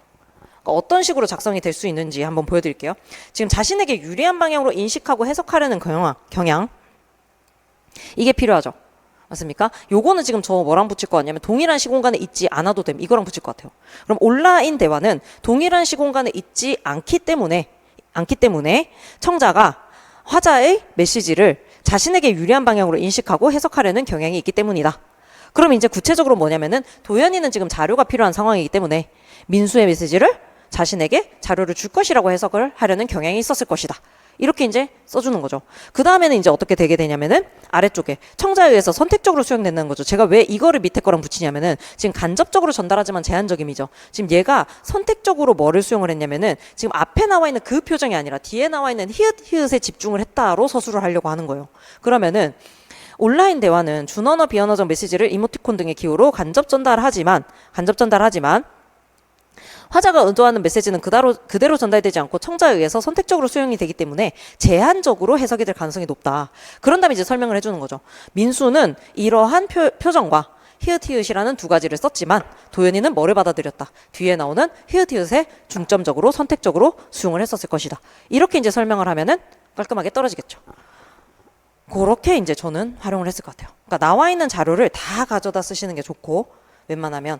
근데 함정에 빠지면 안 된다. 왜? 온라인 대화에 지금 문자 언어를 음성 언어처럼 사용한다. 이 부분을 가져다 쓰시면은 안 된다라는 얘기가 되는 거죠. 그래서 요거는 나름 유의미한 거였다. 왜? 중간에 끼는 이 매체라고 하는 애가 장애 요인이 될 수 있다라고 하는 걸 보잖아요. 그래서 딱 필요한, 예를 들어서 우리가 아프리카 사람이랑 통화를 해야 되는데 손전화기를 쓰면 어떻게 될까요? 걔도 매체예요, 사실. 손전화기라고 하는 건 제가 지금 잘못 표현한 것 같은데 종이컵 전화기를 쓰면 어떻게 될까요? 우리가 잘못된 매체를 선택했다 이렇게 돼야 되겠죠. 그러면 지금 매체로 인해서 장애 요인이 발생할 수 있는 이유는 여러 가지가 있어요. 지금 여기서는 매체 언어의 특성 때문에 장애가 발생을 했죠. 매체 언어의 특성 때문에. 그런데 또 다른 장애 요인으로 뭐를 제시를 할 수가 있냐면은 매체 자체를 잘못 선택한 거예요. 매체 자체를 잘못 선택해도 장애가 발생할 수 있어요. 예를 들어서 우리가 나이가 드신 노인분이랑 의사소통을 해야 되는데 줌을 가지고 하겠다 이렇게 된 거예요. 물론 잘하실 수 있죠. 그런데 지금 약간 노인분들의 디지털 문식성이 지금 좀 힘들다 이런 얘기들 하잖아요. 문해력이 좀 어렵다. 그러면 지금 우리가 뭘 잘못 선택했다? 매체를 자체를 잘못 선택했다. 이건 매체 언어의 문제가 아닌 거예요. 매체 언어 특성의 문제가 아닌 거죠. 이런 식으로 매체에 문제가 발생할 수 있는 것은 매체 언어 특성뿐만이 아니라 매체 선택에 문제가 있을 수도 있고, 또는 매체 언어의 특성도 괜찮은데 우리가 매체 선택도 잘했고 매체 언어의 특성도 괜찮은데 사용하는 사람이 사용 방법을 제대로 숙지하지 못해서 문제가 될 수도 있다. 이렇게 될 수도 있는 거죠. 이런 식으로 다양하게 우리가 장애 요인을 접근을 해야 되기 때문에 이 문제는 나름 유의미하다. 더 변형의 가능성이 있다라고 이제 보는 거예요. 아래쪽 자료만 갈아 끼면 돼요. 아래쪽 자료를 갈아 끼시면 됩니다. 자, 그럼 이제 5페이지 마지막 문제 볼게요. 그러니까 지금 2014년부터의 문제를 선생님들이 되게 열심히 보실 거라고 생각이 들어요. 그거는 지금 선생님들이 푸시는 문제 유형이랑 동일한 것도 맞지만 동일하기 때문에 교육과정을 바라보고 문제를 출제하는 방식이 비슷해요. 그래서 좋다는 거죠. 자, 마지막 문제 보시면은 10번. 매체 특성에 맞게 표현하기 단원에서 대한 쓰기 수업 계획의 일부이고 나는 교사의 수업 성찰에 있지다. 가의 교수학습 활동 및 유의점과 관련하여 작성 방법에 따라 서술하시오 되어 있는데 저는 먼저 작성 방법을 봐요. 전 보통 작성 방법을 먼저 보거든요. 그래서 작성 방법을 보시면은 기억에 의미하는 바를 서술하고 디귿에서 교사가 들 수 있는 구체적인 예시 한 가지를 서술할 것 이렇게 되어 있어요. 그런데 거기 기억의 복합양식적 특성 나와 있죠. 이제 요거는 쓰실 수 있어야 돼요. 지금 2021년이고 2024년 선생님들께서 이제 요게 4년이 지나서 문제를 푸시게 될 건데 복합 문식성이라고 하는 복합 양식성이라고 하는 단어가 지금 2022에 나왔어요. 아예 나왔기 때문에 요 단어는 정의 내리실 수 있어야 되고 쓸 수도 있어야 된다. 말로만 하시는 게 아니라 쓸 수 있어야 된다. 그 다음 이제 선생님들께서 그게 조금 당황스러웠을 텐데 디귿은 아무거나 써도 됐었을 거예요. 솔직히 말하면은 아무거나 썼어도 됐을 건데 제가 교육과정을 항상 강조를 드리는데 교육과정을 제가 열심히 보는 이유가 따로 있죠. 이유가 따로 있는데 선생님들께서 그 참고로 하실 만한 게 있어요. 어떤 게 있냐면은 뒤쪽에 볼게요. 선생님들 지금 교육과정 요거 살짝 꺼내 들어보시고 살짝 요거 2015 개정교육과정 언어와 매체 되어 있는 예를 살짝 꺼내 들어보시고 몇 페이지를 좀 보시면 좋냐면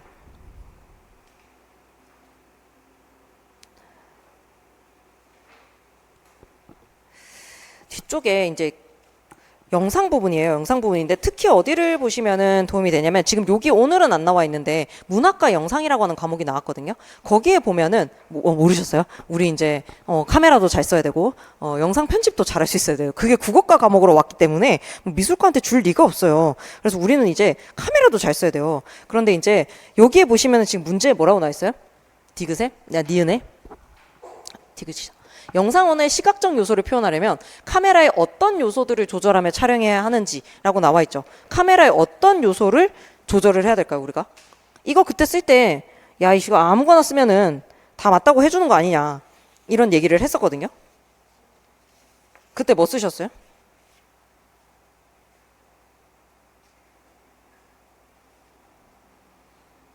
제가 아까 열심히 찾아놓고는 빨간색 표시를 안 해놨어. 응? 몇 페이지죠, 선생님? 맨 뒤에. 맞아요. 16페이지 보시면 영상 언어의 특성을 살려 영상으로 이야기한다. 이게 07 개정이에요. 옛날 개정이거든요. 옛날 교육과정인데 보시면은 카메라가 대상을 비추는 각도, 초점, 조명, 색채, 카메라의 움직임 등에 의해 의미가 구성된다 이렇게 되어 있죠. 이게 지금 여기에 나와 있는 거잖아요. 카메라의 어떤 요소를 조절할 건데?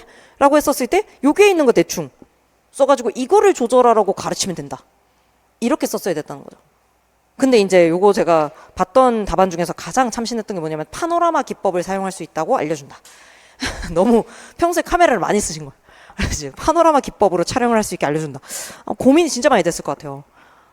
그죠? 왜냐면 틀렸다고 할 수 있어 없어요? 없잖아요. 이거 촬영 기법이잖아요.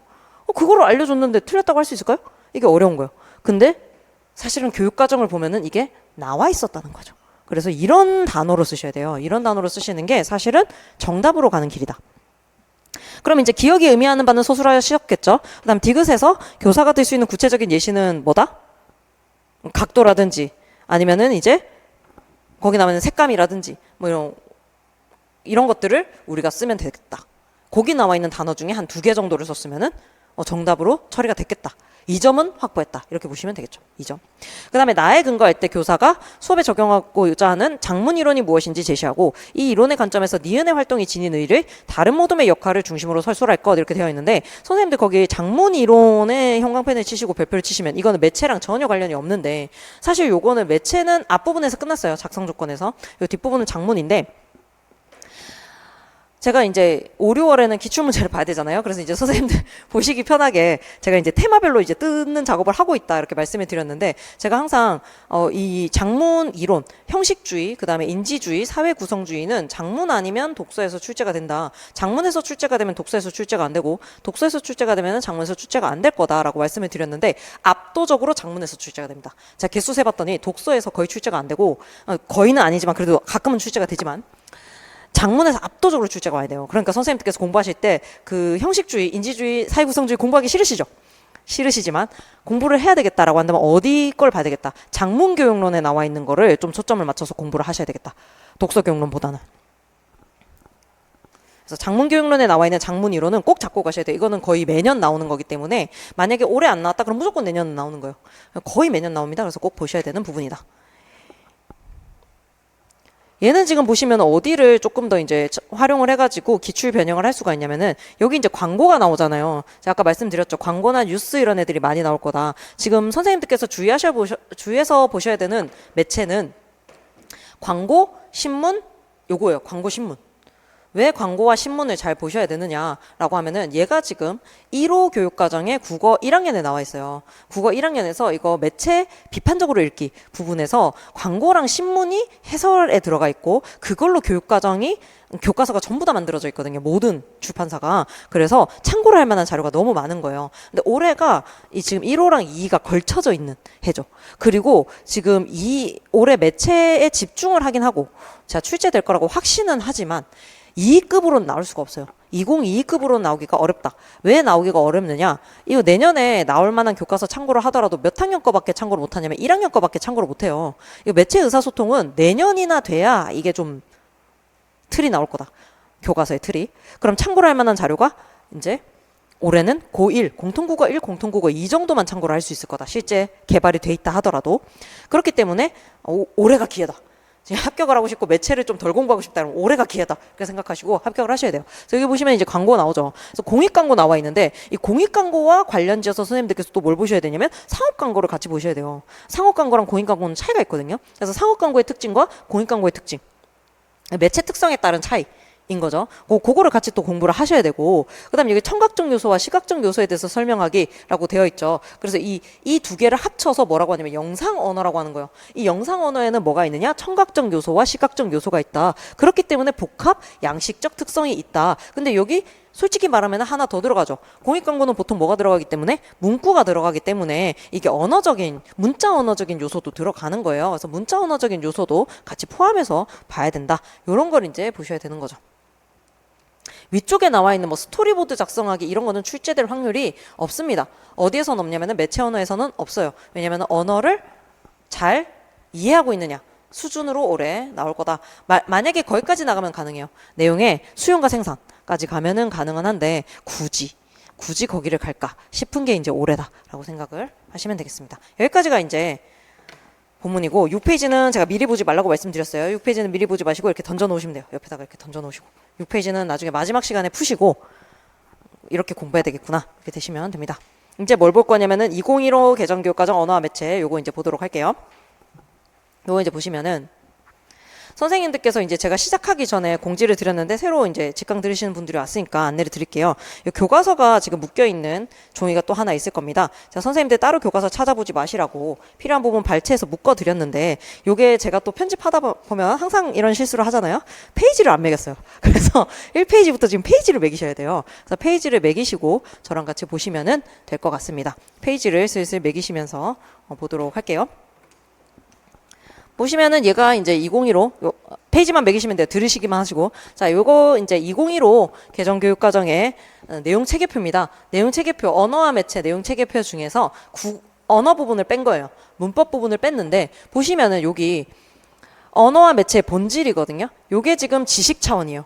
요게 지식 차원이어서 매체의 유형과 매체 소통의 특징 이런 것들. 그래서 물리적 특성에 따라 다양한 유형과 소통 방식이 있다. 물리적 특성에 따라서 구분을 하겠다는 거죠. 그래서 시각인지 청각인지 뭐 이렇게 물리적인 속성에 따라서 구분을 하겠다.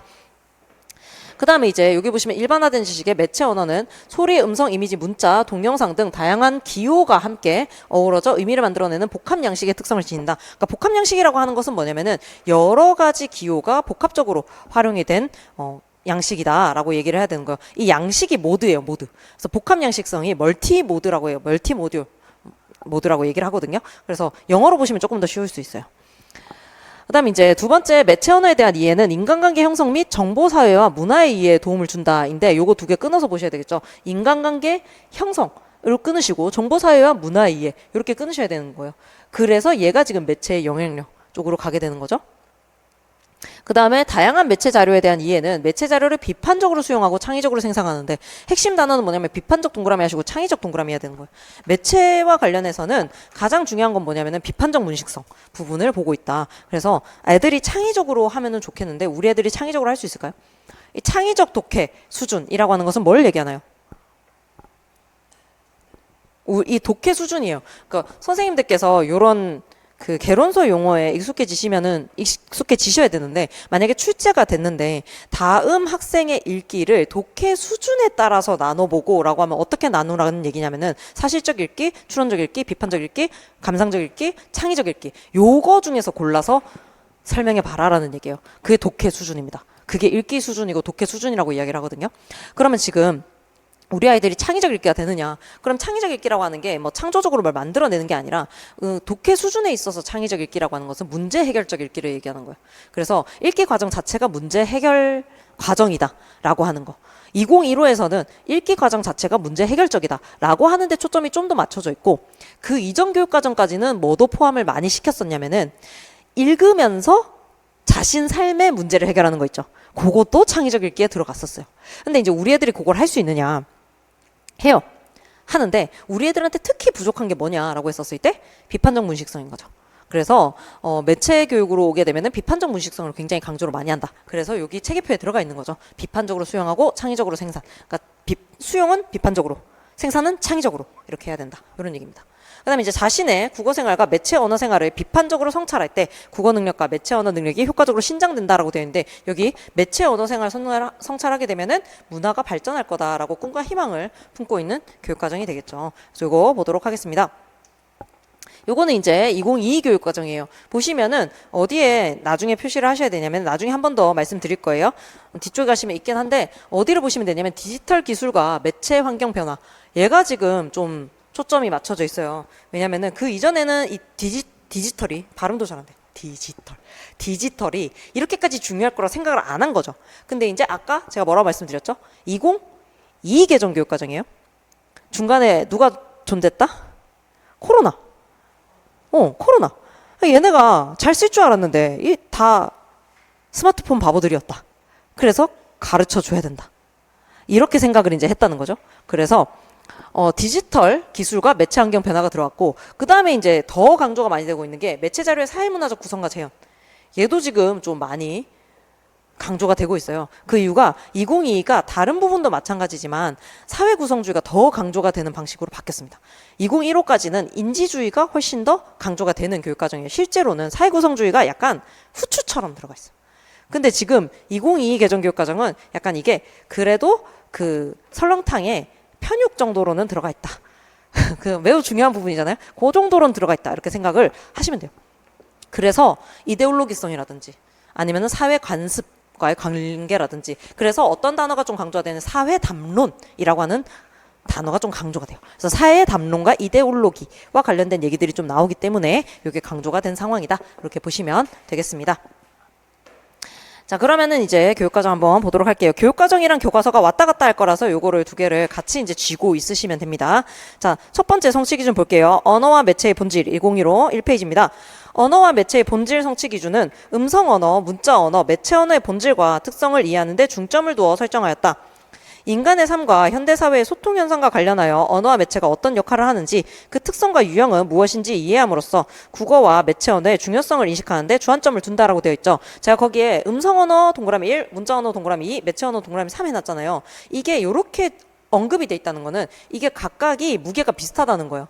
그러니까 우리는 매체 언어가 마치 뭐인 것처럼 느끼냐면은 음성 언어 플러스 문자 언어 해가지고 복합적으로 그냥 활용하는 게 매체 언어다 이렇게 받아들일 수도 있잖아요. 근데 실제로 교육과정은 어떻게 느끼고 있다? 음성 언어와 문자 언어에 이어서 제3의 언어로서 매체 언어를 설정을 하겠다. 이게 지금 핵심인 거예요. 그래서 이런 식으로 받아들여야 된다. 그랬을 때 지금 07 개정 교육과정에서 이제 웃기지도 않네요. 음성 언 되어 있는데 음성 언어, 문자 언어, 그다음 매체 언어죠. 그래서 매체 언어 성취 기준인데 매체 언어의 역할, 매체 언어의 성격 보도록 하겠습니다. 그래서 여기서 지금 선생님들께서 2015 개정 교육과정 보시면 답답하실 거예요. 왜 답답할까요? 일단 선생님 크게 말씀하셔도 선생님 목소리는 안 들어가요. 항상 직강생 선생님들께서 걱정하시는 게 제 목소리 들어가요? 안 들어가요. 뭐가 문제일까요? 2015를 읽으면은 왜 답답하냐? 이게 질문이었어요. 많이 달라져서 뭐에 비해서?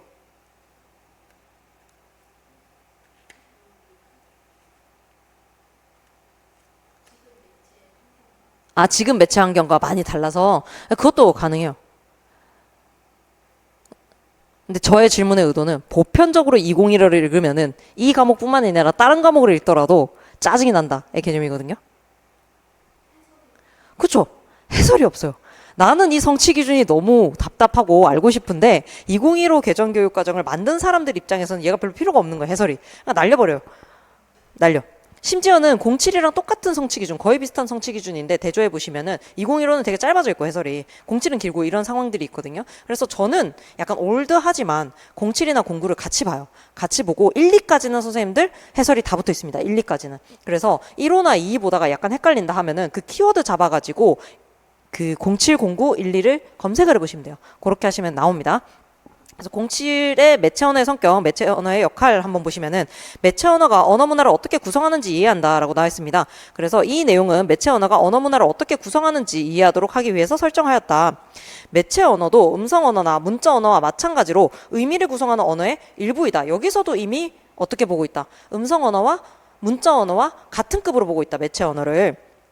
어떤 대상이나 인물, 사건의 특정한 언어와 기호로 표현하는 것은 그 대상이나 인물, 사건을 있는 그대로 객관적으로 제시하는 것이 아니라 특정한 관점과 의도에 의해 선택되고 걸러진, 다시 말해 중재된 세상을 보여주는 것이다. 이거를 뭐라고 하냐면 재현된 세상이라고 이야기를 해요. 재현된 세상. 그래서 매체 언어 역시 특정한 방식으로 언어 문화를 구성하는 것이다. 따라서 매체 언어는 객관적이지 않으며 특정한 방식으로 세상을 바라보도록 의미를 구성한다는 점을 이해하도록 하는 것이 중요하다. 매체 언어가 사실이나 진실을 말하고 있는 것으로 보이도록 어떠한 장치를 사용하고 있는지, 이게 표현 방식이죠. 어떤 장치를 활용하고 있는지, 무엇에 대해 말하고 있고 어떤 것에 대해 생략하고 있는지, 그러니까 표현 대상의 선택이죠. 근데 이 부분은 선생님들 형광펜을 칠하셔야 돼요. 이게 2022에서도 계속 강조하는 부분이에요. 그러니까 뭐를 생략을 하고 있고 뭐를 감추고 있으며 뭐를 드러내고 있는지라고 하는 게 매체 언어에서 꼭 지도해야 되는 부분이다. 무엇을 감추고 있으며 무엇을 드러내고 있는지. 그다음 누가 이야기하고 있고 누구는 이야기하고 있지 않은지, 화자와 필자의 선택이죠. 그 다음에 특정한 대상이나 인물이나 사건에 대한 매체 언어의 표상이 그것에 대한 수용자의 관점이나 견해에 영향을 미치는지, 언어의 영향력 등에 대해 알아보고 지도할 수 있다. 요런 걸 지도해야 된다. 이런 내용이에요. 그래서 가장 중요한 부분을 표시해 드렸고, 만약에 선생님들께 매체 언어와 관련해서 뭐를 지도해야 되느냐라고 하면은 요 정도 내용은 나와야 된다는 거죠. 뭐를 지도해야 된다? 첫 번째, 표현 방식이 어떠한가? 그다음 두 번째, 표현 대상을 뭐를 감추고 뭐를 선택을 했느냐. 그다음 세 번째는 뭐다? 화자와 필자를 어떻게 선택을 했느냐. 그러니까 누구는 말을 하고 있고 누구는 말하지 않고 있고. 예를 들어서 우리 그 기부하시나요? 뭐 기부를 한다 치면은 뭐 3만 원씩 이렇게 하는 거 있잖아요. 그러면 이제 맨날 광고에서 그 아파 힘들어가는 그 아프리카 아이들이 나오잖아요. 근데 가끔 가다가 그렇게 기부를 받는 단체 중에서 이렇게 약간 이렇게 비리가 있는 경우가 있어요. 그럼 그 광고에서는 누구는 나오지 않고 화자에 그 비리를 폭로하는 사람의 목소리는 사라져 있는 상태고 우리한테 돈 주세요 하는 사람의 목소리만 드러나 있는 거예요. 그러니까 이거는 내용의 선택일 수도 있지만 누구의 선택일 수도 있다. 화자나 필자의 선택일 수도 있다라는 거죠. 그래서 이 선택의 차원을 잘 강조를 해줘야 되겠다. 그러니까 이 매체라고 하는 것은 항상 뭔가를 감추고 있다라고 하는 것을 지도를 해줘야 된다. 그 다음 이제 마지막은 언어의 영향력, 얼마나 영향력을 받느냐 이 정도는 지도를 해줘야 되겠다. 이렇게 보시면 되겠죠. 자, 1, 2 엄매 1번에 3번입니다. 본질에 3번이라는 거죠. 보시면은 그럼 선생님 지금 왜 3번부터 하십니까? 1, 2 어디 갔어요? 라고 하실 수 있는데 1, 2는 뭐다? 문법이에요. 문법. 그래서 날린 겁니다. 1번 성취 기준과 2번 성취 기준은 문법이에요. 필요하시면 보세요. 제가 문법 성취 기준 보시는 분은 본 적이 없는데 필요하시면 한번 보시면 됩니다. 자, 이 의사소통의 매개체로서 매체의 유형과 특성을 이해한다는데 요거 보실 때 뭐냐면은 뒤에 2 페이지 가보시면은 4번에 매체 언어의 특성을 이해한다라고 나와 있죠. 지금 3번은 뭐의 유형과 특성이냐면 매체의 유형과 특성이에요. 지금 4번은 매체 언어의 특성입니다. 요거를 이제 차이를 좀 느끼시면서 보셔야 돼요. 그래서 3번은 매체의 유형과 특성을 이해할 수 있는 성취 기준. 그 다음에 4번은 매체 언어의 특성을 이해할 수 있는 부분. 그래서 앞에 붙어 있는 것도 달라요. 뭐냐면은 매체의 유형과 특성은 뭐를 기준으로 이해를 해야 되느냐? 얘가 의사소통의 매개체다라고 하는 것을 인식을 한 채로 이해를 해야 된다라고 하는 거라면은 4번은 매체 언어라고 하는 것은 무엇이냐? 현대사회의 소통 형상과 관련해서 이해를 해야 된다. 이렇게 초점이 달라요. 그래서 요거를 보시면서 이제 봐야 되겠습니다. 그래서 의사소통의 매개체로서 매체의 유형과 특성을 이해한다. 이 성취 기준은 의사소통의 매개체로 활용되는 다양한 매체 유형을 구분하여 이해하고 그 유형별 특성을 바탕으로 하여 소통하는 능력을 기르기 위해 설정하였다. 오늘날 의사소통 매개체로 활용되는 책, 동그라미 신문, 동그라미 전화, 동그라미 라디오, 동그라미 다 동그라미 하시면은 영화, 텔레비전, 컴퓨터, 인터넷, 이동통신 기기까지 다 다양한 매체라는 거죠. 얘네가 출제 가능한 매체의 유형들입니다. 얘네가. 근데 여기서 특히 어떤 애들이 잘 나오냐면 책, 그리고 대중매체, 책, 대중매체, 인터넷 매체, 그리고 이동통신기기. 요렇게 4개는 지금 어디에서 얘기를 하고 있냐면 요 아까 살짝 보여드렸던 여기 매체 언어와 국어교육 이 책에서 요 4개는 언급을 하고 있어요. 책과 대중매체, 그 다음에 인터넷, 휴대전화 이렇게 4개는 얘기를 하고 있거든요. 그럼 이제 출제자들이 요거 참고는 할 거잖아요. 그러니까 요거 4개는 꼭 잘 알아둬야 된다.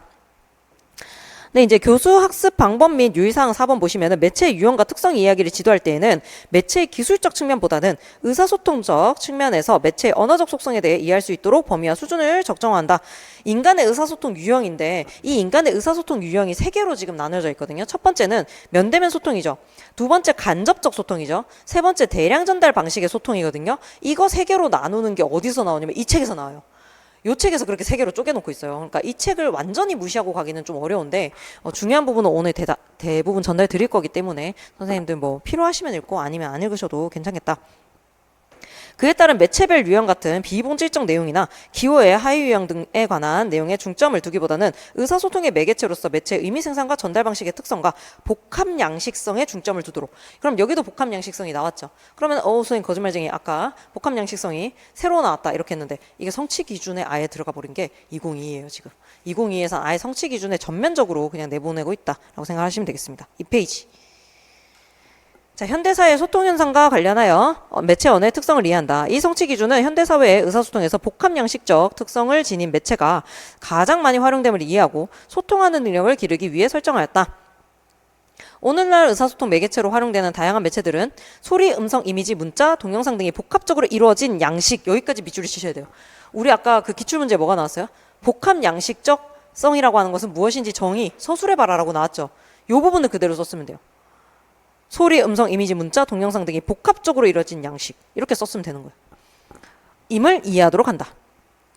그래서 교수학습 방법 및 유의사항 보시면 현대사회 소통 현상과 관련한 매체 언어의 특성을 이야기를 지도할 때에는 학습자가 일상생활에서 많이 접하는 다양한 매체 자료를 활용해서 자 해당 매체의 언어적 특성과 의미 생성 및 전달 방식상의 특성을 탐구하게 한다. 이때 각 매체의 하위 종류를 나누는 방식으로 교수학습이 진행되지 않도록 유의한다. 그럼 이제 어떤 문제가 나오겠어요? 만약에 저라면은 각 매체의 하위 종류를 나누는 수업을 열심히 하는 선생님이 나오는 거야. 그런 다음에 오늘 수업이 잘 안 된 느낌이었다. 왜 그렇게 됐는지 모르겠다. 그럼 뭐가 문제일까요? 거기 밑줄 친 것처럼 지도를 했어야 됐는데 얘가 하지 말라는 방식으로 수업을 한 거예요. 그러면 네가 요렇게 했어야 된다 라고 설명을 해줘야 되는 거죠. 서술을. 그렇게 보실 수 있습니다. 자, 그럼 우리가 지금 어디를 볼 거냐면은 봤더니 매체 언어의 특성을 잘 알아야 된대요. 언어적 특성을. 지금 설명이 친절해 안 친절해? 안 친절하죠. 그게 이제 교과서에 되게 친절하게 나와 있어요. 1페이지 보실게요. 교과서 1페이지. 교과서 묶여있는 1페이지. 요 두 쪽을 합쳐서 우리 1페이지라고 하는 거예요. 1페이지. 보시면은 지금 매체의 유형과 특성 해서 나오죠. 그래서 보시면은 아래쪽에 의사소통 매체는 근대의 활판 인쇄술, 현대의 전기전자 통신 기술의 발전을 계기로 크게 확장됐다. 해서 신문과 잡지 같은 인쇄 매체 동그라미, 인쇄 매체 동그라미. 라디오와 텔레비전 같은 방송 매체 동그라미. 그다음에 휴대전화와 인터넷 같은 통신 매체 동그라미인데. 그러니까 지금 아래에 나와 있는 신문과 잡지는 뭐다? 인쇄 매체인 거예요. 인쇄 매체. 얘네 지금 신문과 잡지라고 돼 있지만 인쇄 매체의 특징이 여기에 나와 있겠구나. 그 다음에 오른쪽에 넘어가시면 라디오와 텔레비전 나오죠. 이게 뭐의 특징? 거기 나와 있는 것처럼 방송 매체의 특징이로구나 이게. 그 다음에 휴대전화랑 인터넷 묶어가지고 지금 두 개는 따로따로 했어요. 얘네는 또 그래서 얘네 두 개 묶어서 이게 통신 매체구나. 이렇게 이제 보시면 되겠다. 그래서 이런 것의 특징. 그리고 오른쪽에 보시면은 인터넷의 특성 나와 있죠. 그러면은 요 인터넷의 특성도 좀 잘 보실 필요가 있어요. 좀 잘 보실 필요가 있는데 요게 뭐냐면은 멀티미디어성, 그 다음에 상호작용성, 동시성, 그 다음에 동시성, 비동시성이 다 가능한 커뮤니케이션이다 라고 하는 거. 그 다음에 익명성 이런 거를 선생님들 항상 이제 문제 푸실 때 이것의 특성 아니면 원리를 써봐라 하면 대체 뭘 써야 되는지 모르겠다 이런 생각이 드시죠. 근데 나중에 다른 사람이 복귀한 답안 보면은 무릎이 탁 쳐지지 않아요? 여기 실제성을 써야 됐구나. 이렇게 되죠. 그래서 이게 되게 사소한 단어인데 이걸 알아놓으면 쓸 수 있는데 모르면 그날 그 단어를 써내야 되는 거예요. 창조를 해야 돼요. 그래서 이런 단어들은 꼭 챙겨가자. 그래서 여기에 나와 있는 매체 유형과 특성 보시면 됩니다. 그다음 매체와 매체 언어의 지평이 확대되었다라고 해서 매체 언어의 특성까지도 이제 보게 되는 거죠. 그래서 아래쪽에 이제 매체 언어의 특성까지 이렇게 보시면 됩니다. 그다음 34페이지 그 뒷페이지 2페이지죠. 뒷페이지 2페이지로 넘어오시면은 매체가 의사소통에 어떤 영향을 미치는지 생각해보자 이렇게 나와 있어요. 그래서 요게 이제 매체가 의사소통에 미치는 영향 부분 아까 성취기준에 나온 것처럼 근데 이제 줄글로 되어 있잖아요. 그러면 요런 영향을 미치는구나. 그 다음에 우리가 써야 되는 답은 보통 예시 답안으로 나와 있는 걸 나중에 쓰라고 시험 문제가 출제되겠구나. 이렇게 생각하시면서 줄글 읽고 예시 답안들 보시라고 이렇게 묶어드렸다라고 보시면 되겠습니다. 3페이지 한번 볼게요. 3페이지 보시면은 1-1번 학습활동 1-1번 보시면은 1번의 쓰기 매체의 유형에 따라 의사소통 방식이 어떻게 달라지는지 정리해보자 라고 되어 있죠. 그래서 1-1번 이 글의 내용을 참고하여 컴퓨터 통신 언어와 휴대전화 문자 메시지의 공통점과 차이점을 생각해보자. 자, 컴퓨터 통신 언어와 휴대전화 문자 메시지를 분리를 한 거예요. 그런 다음에 이거의 공통점과 차이점을 보게 된 거죠. 그래서 이런 특성이 있구나. 근데 이게 선생님들 의사소통 매체가 달라진다고 뭐가 그렇게 다르겠어 이렇게 생각하시죠. 자, 선생님들 지금 시험 문제를 붓글씨로 낸다고 한번 생각을 해보세요. 너무 신중하지 않을까요? 왜냐면 내가 이거 붓글씨로 잘못 틀리면 어떻게 돼요? 다시 써야 되니까 엄청 신중하겠죠. 선생님들 지금 문제를 금방금방 내실 수 있는 이유가 뭐 덕분이다. 워드 프로세서라고 하는 이 매체가 발전이 되면서 컴퓨터 특히 워드 프로세서가 발전을 하면서 우리의 문제 내기 의사소통 방식이 달라졌다. 이렇게 보시면 되는 거예요. 그래서 이 매체의 변화는 의사소통에 영향을 미친다 안 미친다? 미쳐요. 과거에는 아까 웃자고 들은 거긴 하지만 붓글씨로 시험 문제를 내야 된다고 하면은 처음부터 끝까지 이렇게 선조적으로 이렇게 쫙 이렇게 써내야 되죠. 일필의지 이렇게 써내야 되죠. 되게 일직선으로 사고를 하게 된다고 사람이. 근데 이제 워드 프로세서를 쓰게 되면은 여기 고치다가 이렇게 되니까 동시적이고 비선형적으로 사고를 할 수밖에 없죠. 이게 사람이 사고하는 방식에도 영향을 미치게 되는 거예요. 그러다 보니까 이게 살짝 벗어난 얘기긴 하지만 구어가 존재하던 구어만 있던 세계에 비해서 문자 언어가 존재하는 세계는 훨씬 더 구조화된 사고가 가능하다라고 이야기를 하거든요. 그러니까 인간의 사고 자체가 달라진 거예요. 그래서 그 사고와 언어의 연관관계에 대해서도 선생님들이 좀 알고 있으셔야 된다. 그래서 우리는 그 글을 열심히 읽고 우리가 그 문제를 막 풀 필요가 없어요. 그 문제 예시 답안을 보시면서 아 내가 요 정도는 써낼 수가 있어야 되겠구나 이렇게 생각하시면서 참고로 하셔야 됩니다. 저는 예전에 이제 공부할 때 제가 공부했을 때가 이제 2016년이죠. 그때 요거 이런 교과서 보면서 이 문제들을 변형을 시켰던 적이 많았어요. 그래서 요런 것들 참고를 해보시면은 훨씬 좋겠다. 다음 오른쪽에 보시면 37페이지 매체의 특성 고려하여 유형 분류하기죠. 그러니까 요것만 열심히 하는 선생님의 모습이 나오는 거예요. 그럼 이 선생님의 지도 방식은 무엇이 잘못됐느냐라고 하면 아까 봤던 그 성취 기준 내용을 살려서 쓰시면 좋겠다라는 얘기가 되겠죠. 무엇을 중심으로 해야 된다? 해당 매체의 언어적 특성과 의미 생산 및 전달 방식상의 특성을 탐구하게 해줘야 된다. 이렇게 보시면 되겠습니다. 근데 이제 더 중요한 것은 4페이지 넘어오셔서 요게 나와 있더라고요. 뉴미디어 시대의 복합 양식성.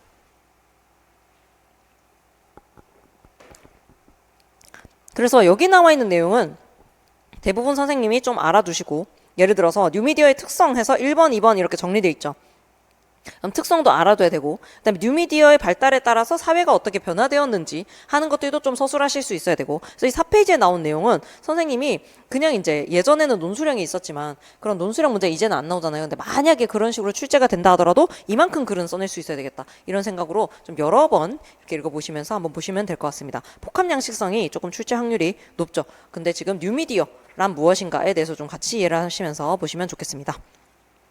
5페이지는 좀 참고로만 보시면 돼요. 복합 양식성 파악하기이기 때문에 요거는 참고로만 보시면 되는데 왼쪽에 최미숙의 국어교육에 의해 요거 사다만 놓고 잘 안 읽으시는 책이죠. 거기에 나와 있는 복합 양식성 그 5페이지에 왼쪽 날개에 보시면은 복합 양식성에 대해서 우리 개론서에 나와 있는 내용이 또 들어가 있으니까 한번 보시면 좋을 것 같아요.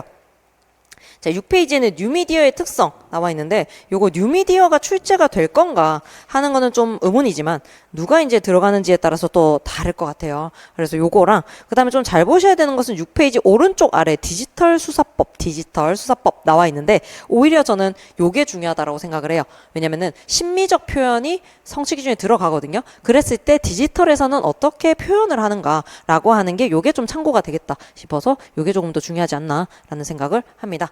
여기까지 이제 보셨고요. 그 뒤에 이제 매체 언어의 탐구와 활용 보도록 하겠습니다. 약간 선생님들께서 지금 약간 루즈해지신 것 같아서 웃자고 드린 얘기면 뭐냐면은 제가 학교에서 일할 때 가끔 토요일에 연수 강사를 갈 때가 있었어요. 그 메세토라고 있었는데 매주 세 번째 토요일은 뭐 평가 전문가 되기라고 하는 연수 과정이 있습니다. 이게 얼마나 비인간적인 과정이냐면 9시에 불러요. 요거랑 똑같죠. 9시에 불러요. 3시간 동안 수업을 한 다음에 1시간 반 먹고 1시부터 다시 시작해서 4시에 풀어줘요. 이런 거거든요. 근데 제가 그거를 이제 몇 번을 갔었어요. 근데 저야 그 돈 받고 가니까 저야 뭐 하면서 이제 가죠. 욕을 하면서도 가요. 근데 이제 가보면은 사람이 꽉 차 있어요. 심지어 무슨 얘기를 하시냐면 장학사님이 꼭 오시거든요. 가면은 장학사님 오셔가지고 이게 너무 마감이 빨리 돼가지고 선생님들 여기 선발되신 분들이다. 너무 잘해줘야 된다. 이렇게 얘기를 하시면서 오늘 잘 부탁드립니다. 이러면서 노트북 설치가 안 돼 있어서 내 거로 설치해야 되고 뭐 이런 상황이거든요. 어쨌든 잘 부탁드리는 것에 비해서는 멀티미디어 기기가 잘 설치되어 있지 않는 그런 환경에서 수업을 하라고 하는데 맨날 제가 말씀드려요. 나야 돈 받고 하니까 더럽고 치사해도 하는 거지만 진짜 돈도 못 받고 오시는 여러분들 진짜 독하다. 무슨 토요일까지 이렇게 공부를 하냐. 막 배시시 웃으시면서 그래도 뭐 공부하는 게 너무 좋고 발전하는 게 너무 좋다. 근데 너무 놀라운 거 뭔지 알아요? 다음번 메세토에도 오는 사람이 있어. 거기서 그 20명이거든요 정원이 20명이에요 정원이. 근데 다음번 메세토로 갔는데도 예를 들어서 지난달이 수행평가 전문가 대결, 이번이 뭐 선택형 문안 출제 전문가, 매달 세 번째 주 토요일마다 그걸 신청해서 오시는 분인 거. 진짜 대단하다 이런 생각을 하죠. 한번 신청해서 가시죠. 세 번째 주 토요일 어떠십니까? 그 메세토가 이제 정말 비인간적인 프로그램이긴 한데 오늘은 또 어린이날이잖아요. 일요일이에요 지금. 교회도 가셔야 되고 하는데 다들 여기 와 계시니까 대단하다 이런 생각이 든다라는 생각이었는데 아까 여쭤보니까 특수교육이나 뭐 이런 거는 일요일에 수업을 한대요. 일요일마다. 대단하다. 일요일마다? 모르셨죠? 저는 토요일도 대단하다고 생각했거든요. 그 토요일 하시는 국어과 스타 강사분 계시잖아요. 그분 대단하다 이렇게 생각했는데 이땡옥 선생님 대단하다 이렇게 생각했는데 일요일이라니. 난 토요일은 할 수 있어도 일요일 못할 것 같아. 어쨌든 선생님들 되게 비인간적인 환경이지만 정신 차리시고 오늘 매체 끝낼 수 있으니까 보세요. 자, 매체 언어의 탐구와 활용 보겠습니다. 매체 언어의 탐구와 활용인데 요게 이제 수용과 생산인 거예요. 수용과 생산. 성취 기준은 매체 언어가 인간관계와 사회생활에 미치는 영향을 탐구하고 다양한 매체 자료를 적절하게 수용 생산하는 데 중점을 두어 설정하였다. 매체 언어의 표현 방법과 심미적 가치를 알고 지금 나오죠. 심미적 가치. 이게 아까 말씀드린 것처럼 문학 2페이지예요. 교육과정 2페이지에 심미적 가치라고 하는 게 이게 문학이랑 뗄래야 뗄 수 없는 부분이다. 수사법과 관련이 된다라고 말씀을 드렸는데 매체 문화를 주체적으로 향유하도록 하는데 주안점을 둔다. 근데 이제 12 엄매 03-01 보면은 매체의 특성에 따라 정보가 구성되고 유통되는 방식을 알고 이를 의사소통에 활용한다 되어 있죠. 여기 별표를 치시고 이게 중요해서 별표가 아니에요. 공부 방법을 알려드릴 거라서 그래요. 이 부분은 교육과정을 슬쩍 읽으시고 뭐를 반드시 보셔야 되냐면은 교과서 무조건 보셔야 됩니다. 지금 보면은 교육과정은 선생님들께서 아 이렇게 읽어야 되겠다라고 하는 느낌이 안 와요. 느낌이 잘 안 살거든요. 근데 뭐냐면 지금 보시면은 매체의 특성에 따라 정보가 구성되고 해서 끊으시고 유통되는 방식이죠. 그래서 교과서가 어떻게 구성이 되어 있냐면 정보가 구성되는 방식 해가지고 쭉 서술이 되고 그다음에 정보가 유통되는 방식 이래서 쭉 서술이 돼요. 매체별로. 그러니까 오히려 교과서를 보는 게 훨씬 더 도움이 된다는 거죠. 지금 교육과정은 너무 어리벙벙하게 적혀 있어요. 한번 볼게요. 이거 보고 너무 답답한 마음을 교과서로 풀 수가 있어요. 이 성취 기준은 기술 발달에 따른 새로운 매체의 등장으로 인해 정보가 구성되고 유통되는 방식에 생긴 변화를 이해하고 이를 바탕으로 하여 정보를 의사소통에 적절히 활용하는 능력을 기르기 위해 설정하였다. 현대사회에서는 책, 신문, 잡지, 라디오, 텔레비전, 인터넷, 이동통신기기 등 다양한 매체를 통해 정보를 수용할 수 있다.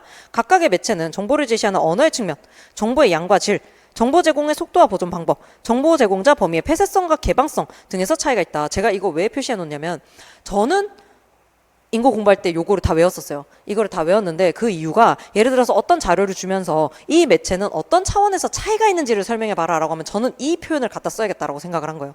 그러니까 예를 들어서 책과 인터넷을 비교를 했다라고 한다면은 어떤 차원에서 차이가 있느냐라고 했었을 때 저는 정보 제공자 범위의 폐쇄성과 개방성을 얘기를 할 것 같아요. 이런 식으로 요 표현을 가져다 쓰시면 가장 안전하거든요. 그래서 이런 표현에 조금 익숙해지실 필요가 있다. 일반적으로 책은 신문, 라디오, 텔레비전, 인터넷 등에 비해 정보 제공의 신속성 측면에서는 속도가 떨어지지만 이것도 이제 핵심 표현이라는 거죠. 정보 제공의 신속성. 전문성 측면에서 깊이 있는 내용을 비교적 분량의 제약을 받지 않고 제시할 수 있다. 반면에 텔레비전은 신문보다 생생한 현장 화면을 통해 정보를 제시하므로 제시되는 정보에 대한 실제감이 높은 편이다. 또한 인터넷은 기존의 매체와 달리 쉽고 신속하게 다양한 분야의 정보를 제공, 정보의 신속성과 다양성이죠. 할 수 있다는 점에서 장점이 있지만 그만큼 신뢰하기 어려운 정보도 많다는 단점도 있다 해서 어리벙벙하게 이렇게 설명을 해놨어요. 그럼 교과서 몇 페이지를 보시면 되냐면 아까 페이지 매겨셨을 테니까 이제 9페이지를 보시면 됩니다. 9페이지를 보시면 되는데 매체의 정보 구성과 창의적 표현 이렇게 나와 있어요.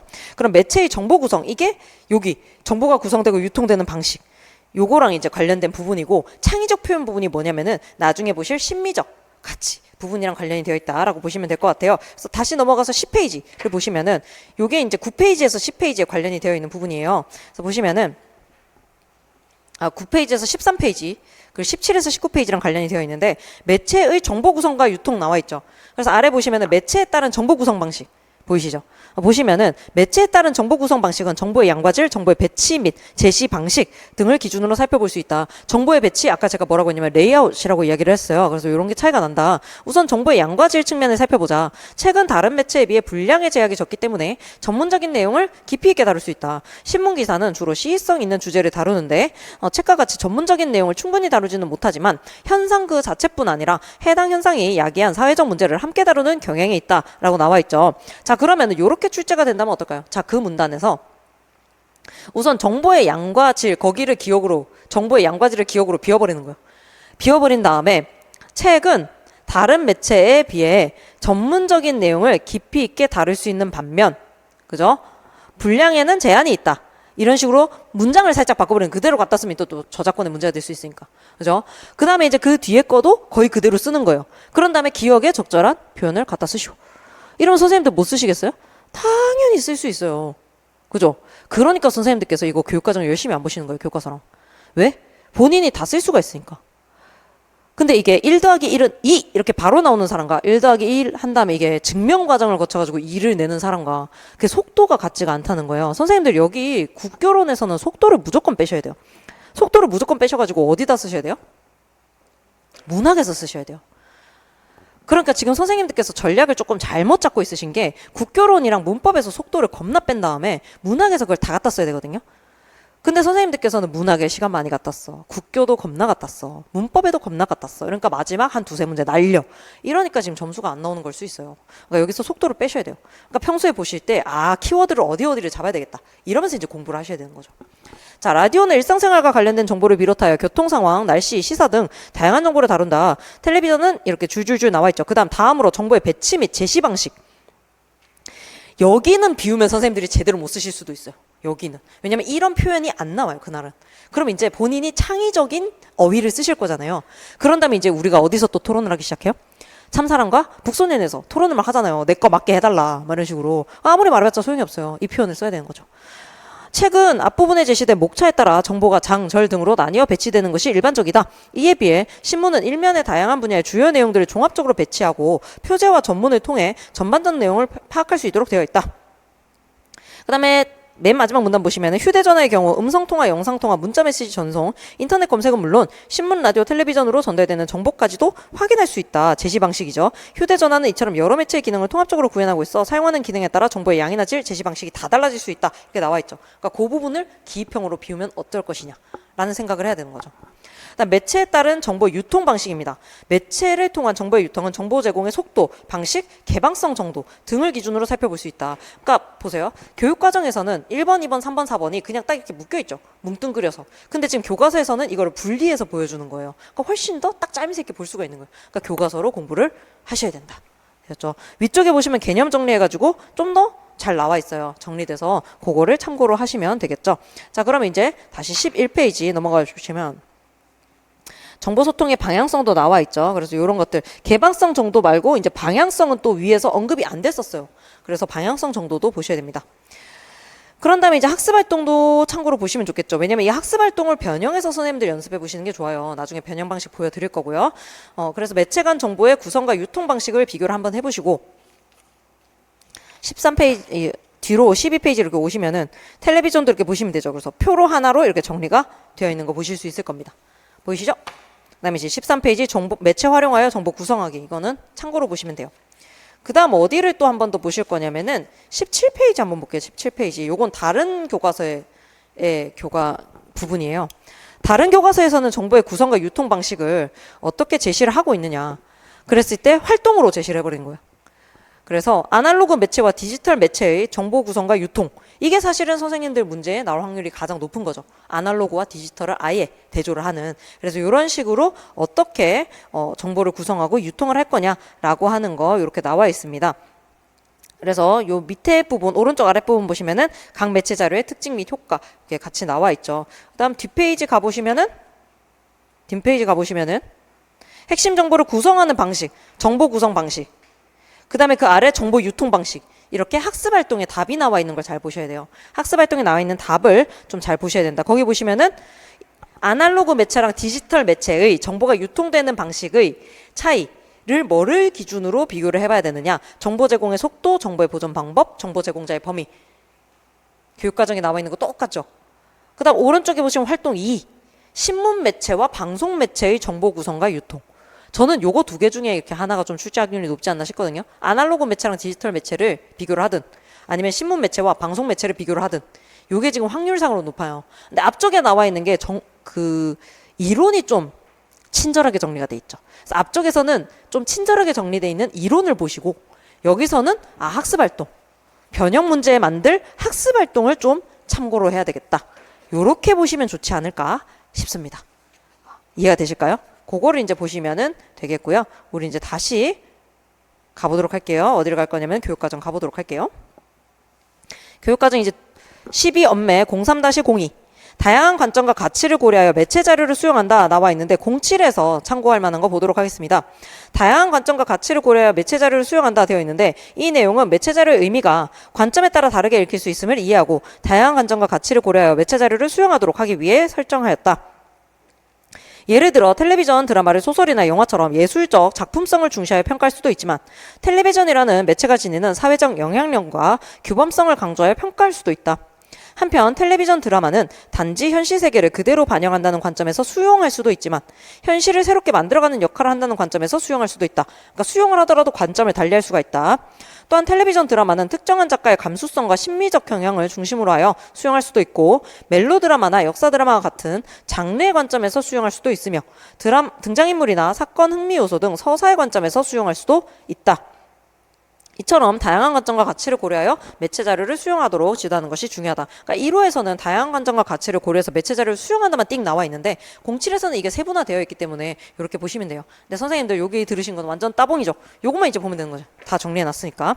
자, 교수학습 방법 및 유의사항. 매체 자료의 수용과 생산에 대해 지도할 때는 매체의 기술적 발달에 대한 전문적인 이해보다는 매체의 기술적 특성이 의미의 파급력. 자, 파급력의 동그라미를 하시고 요 단어 정도는 알아두셔야 돼요. 영향력 또는 파급력. 요런 약간 고급진 단어를 기입형에 써야 될 수도 있어요. 그러니까 요 단어를 알아두셔야 되죠. 어떤 영향을 미치는지에 대해 이해함으로써 정보와 지식을 비판적으로 수용하고 생산하는 능력을 기르도록 하는데 중점을 둔다. 이렇게 되어 있습니다. 요거 이제 관련된 교과서는 없고 아래쪽까지 보셔야 이제 관련된 교과서 볼 수가 있어요.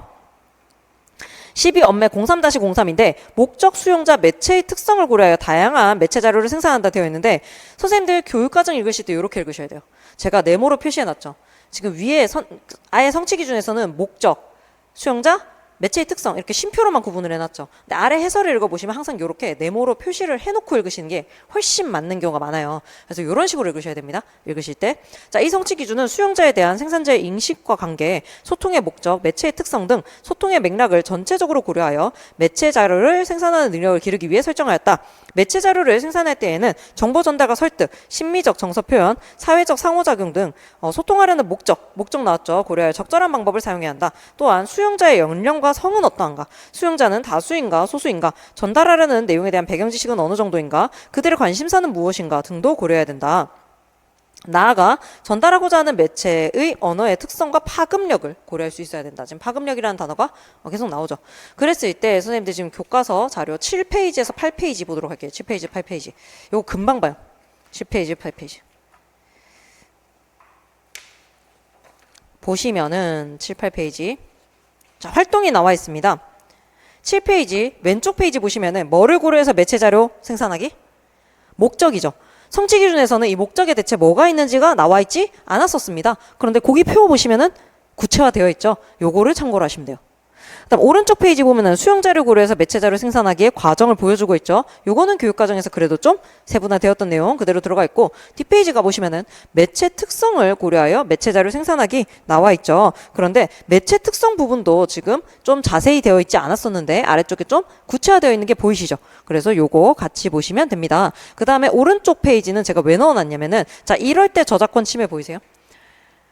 이럴 때 저작권 침해 박스 8페이지 아래쪽 오른쪽 아래 보시면 8페이지 오른쪽 아래 보시면은 자, 이럴 때 저작권 침해 보이시죠? 요럴 때 저작권 침해라는 것을 보시고 올해 정보윤리랑 저작권 침해 같은 부분도 매체 언어 지도와 관련해서 나올 가능성이 있어요. 이거 항상 중요한 부분이고 그래서 요럴 때는 저작권 침해 이런 걸 지도해야 되겠다 보시면 되겠습니다. 됐을까요? 그래서 이제 교육과정은 3페이지로 넘어가 볼게요. 1203-04 매체 언어의 창의적 표현과 심미적 가치를 이해하고 향유한다. 그런데 심미적 가치 이게 되게 애매해요. 문학에서도 심미적 역할 뭐 이럴 때 애매하거든요. 그걸 이제 세분화시켜 놓은 07 교육과정 보도록 하겠습니다. 매체 자료의 창의적 표현 방식과 심미적 가치를 이해하고 향유한다. 이 내용은 매체 자료가 지닌 창의적인 표현 방식과 심미적 가치를 이해하고 향유하도록 하기 위해 설정하였다. 매체 언어에 대한 접근은 매체 언어에 대한 비판적 인식을 바탕으로 하여 이루어지기 때문에 매체 언어를 통해 형성되는 정보와 지식에 대한 비판적 수용과 생산을 중심으로 이루어지는 경우가 많다. 여기까지 다 날리셔도 돼요. 이렇게 보통 지도를 하는데 그러나 한편으로 매체 언어는 오랫동안 인간이 향유해온 이야기를 담기도 하는 언어라는 점에서 보다 문학적인 접근도 필요로 한다. 매체 자료의 창의적인 표현 방식과 심미적 가치를 이해하고 향유하는 일은 매체 언어에 대한 문학교육적 접근이라 할 수 있다. 광고에 나타난 창의적인 표현을 살펴본다든가 영화에 나타난 생산자의 주제의식을 살펴보는 것 등이 이해에 해당한다. 매체 자료를 정보와 지식을 수용하고 생산하기 위한 측면에서 바라보는 관점뿐 아니라 심미적 가치를 담은 창의적 표현물의 측면에서 이해할 수 있도록 지도하는 것이 중요하다. 자, 이렇게만 하면은 선생님들 이해가 되실까요? 심미적 표현이 뭔지가 느낌이 안 오잖아요. 그게 중요하죠. 그래서 교과서의 14페이지 보시면 그 느낌이 오게 되어 있습니다. 14페이지. 매체 언어의 창의성. 이런 것들이 매체 언어의 창의적인 표현이다. 그래서 매체 언어의 창의적 표현 보시면은 두 번째 문단. 창의적인 매체 언어 표현을 위해 동음이의어, 발음의 유사성, 대꾸와 비유 등 다양한 방법을 활용할 수 있다. 다음은 동음이의어를 활용한 창의적 표현의 사례이다. 그죠? 동음이의어를 활용한 다음에 한자도 활용해가지고 시각화시키기도 했다. 이런 내용을 해주는 거죠. 그래서 위 신문 기사 제목은 높다는 뜻의 고고와 괴롭다는 뜻의 고고가 발음은 같지만 뜻이 다른 관계에 있다는 점을 활용하였다. 위 만화에 사용된 지하철에서는 잠시 휴대전화라는 표현은 쉰다는 뜻의 한자 휴가, 휴대전화의 휴와 뜻은 다르지만 발음이 같다는 점을 활용하였다. 요런 게 이제 매체 언어의 창의적인 표현이다. 오른쪽에 보시면 또 사진도 나와 있어요. 이거 공익 광고였죠. 그래서 괜찮아 안전해 하면서 이제 피노키오를 활용을 했다. 그래서 오른쪽에 보시면은 괜찮아 안전해라는 문구는 그 자체로는 창의적인 표현이라고 보기 어렵지만 전봇대에 박힌 나사가 거짓말 때문에 길어진 코에 해당하는 그림의 내용을 함께 고려한다면은 우리 사회에 만연해 있는 안전불감증의 문제를 효과적으로 표현한 창의적인 표현이다. 그러니까 그림까지 같이 이해를 해야 된다. 이렇게도 보는 거죠. 그다음 매체 언어의 심미적 가치입니다. 매체 언어에서 언어적 표현과 그림, 사진 등이 조화를 이루는 방식은 매우 다양하다. 독서 동아리에서 만든 아래 블로그는 북도둠이라는 창의적 언어 표현이 사용되었고 배경 그림과 사진도 이와 조화를 이루고 있다. 이처럼 이 다음이 중요하겠죠. 이 다음이 중요합니다. 창의적 표현은 주제를 효과적으로 전달하는 데 기여할 뿐만 아니라 주제와 잘 어우러질 때 보는 이로 하여금 아름다움을 느끼고 감동을 받게 하기도 하기 때문에 중요하다라고 심미적 가치를 가르칠 때 지도를 해야 된다라는 얘기를 하시면 되겠죠. 됐을까요? 그 다음 이제 다시 교육과정. 여기까지 요 뒤도 보시면 돼요. 창의성 부분은 제가 아까 뭐라고 했냐면 14에서 16까지 보시면 된다고 했거든요. 그래서 그 나와 있는 사례들 같이 보시면 됩니다. 참고로 해서 보시면 돼요. 그 다음에 매체 언어가 인간관계와 사회생활에 미치는 영향을 탐구한다 이렇게 되어 있습니다. 이 성취 기준은 매체 언어도 언어의 일종이라는 점에서 인간관계와 사회생활에 영향을 미친다는 점을 이해하고 매체를 활용하는 자세를 기르기 위해 설정하였다. 인터넷이나 휴대전화가 개인적 사회적 의사소통과 인간관계에 미치는 영향을 알고 다른 사람과의 의사소통에서 존중과 배려의 태도 동그라미 하시면 이런 태도를 기르도록 한다. 요 단어는 어떤 태도와 관련된 내용이 나오면 무조건 써주셔야 되는 부분입니다. 자, 아래쪽에 보시면은 07 교육과정 인간관계에 영향을 미치는 매체 언어의 작용을 이해한다. 좀 더 구체화된 내용을 보시면은 이 내용은 매체 언어도 언어의 일종이라는 점에서 인간관계에 영향을 미친다는 점을 이해하도록 하기 위해서 설정하였다. 현대사회의 인간관계는 직접 만나서 얼굴을 마주보고 나누는 대화를 통해서 형성되거나 유지되기도 하지만 인터넷이나 휴대전화와 같은 매체를 통해 시간과 공간의 제약을 받지 않고 쌍방향적으로 이루어지는 소통. 이게 특성이에요. 이걸 통해 유지되기도 한다. 인터넷에서 이루어지는 자유로운 댓글 작성 역시 사회적 의사소통이며 인간관계를 형성하는 기능을 한다. 그래서 제가 밑줄을 쳐놨는데 인터넷에서 이루어지는 자유로운 댓글은 개인적 의사소통이 될 수도 있고 사회적 의사소통이 될 수도 있어요. 예를 들어서 인스타에 내가 개인적으로 올린 글에 어머 여기 어디야? 라고 하면은 이거는 사회적 의사소통이겠죠. 그런데 예를 들어서 똑같은 게시물 밑에다가 좋은 게시물 보고 감동을 받아서 저희 기고문을 써줄 수 있도록 의뢰를 하고자 합니다. 연락주세요. 010 땡땡땡 이렇게 돼 있는 거예요. 그러면 이건 뭐예요? 공적인 의사소통을 시도를 하게 된 거죠. 그래서 댓글이라는 매체는 동일하지만 이게 사적 의사소통이 될 수도 있고 공적 의사소통이 될 수도 있다라고 하는 거. 그러면 뭐냐면 상황 맥락을 잘 봐야 된다라고 하는 얘기가 되겠죠. 그래서 맥락을 잘 고려를 해야 된다. 따라서 타인의 글에 댓글을 달거나 메신저로 채팅을 하는 등 매체 언어를 통해 의사소통할 때에는 다른 사람을 존중하고 배려하는 태도를 취할 수 있도록 지도하는 것이 중요하다 이렇게 되어 있습니다.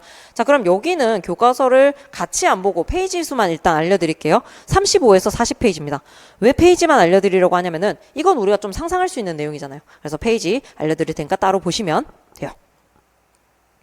자, 그 다음 12 엄매 03-06 매체를 바탕으로 하여 형성되는 문화에 대해 비판적으로 이해하고 주체적으로 향유한다라고 되어 있는데 매체를 바탕으로 하여 형성되는 문화 거기 위에다 쓰시면 됩니다. 대중문화예요. 이거 대중문화. 대중문화입니다. 그래서 이 성취 기준은 대중매체가 형성하는 대중문화의 특성을 비판적으로 이해하고 주체적으로 향유하는 자세를 기르기 위해 설정하였다. 대중문화가 지닐 수 있는 제가 약간 부탁드리고 싶은 거는 요 뒤에 요 한 문장 이거는 외워주시면 좋겠다. 대중문화가 나왔다 이러면 요 뒤에 나와 있는 제가 표시한 키워드들이 떠올라야 될 가능성이 높다. 예를 들어서 통속성이라든지 상업성이라든지 이런 단어가 떠올라야 될 가능성이 높기 때문에 이 뒤에 문장은 꼭 밑줄을 치시고 외워주시면 좋겠다. 대중문화가 지닐 수 있는 장점 두 가지는 뭐냐면 대량 전달력, 큰 영향력이죠. 그 다음 단점은 뭐냐면 상업성, 통속성, 지배층의 이데올로기 제약 이런 거예요. 그래서 마지막 게 떠오를 거냐 우리가 지금 지배층의 이데올로기 제약. 그래서 이런 것들은 꼭 떠올라야 되겠다.에 대해 정확히 인식하고 부정적인 측면을 최소화함으로써 주체적으로 향유하도록 한다.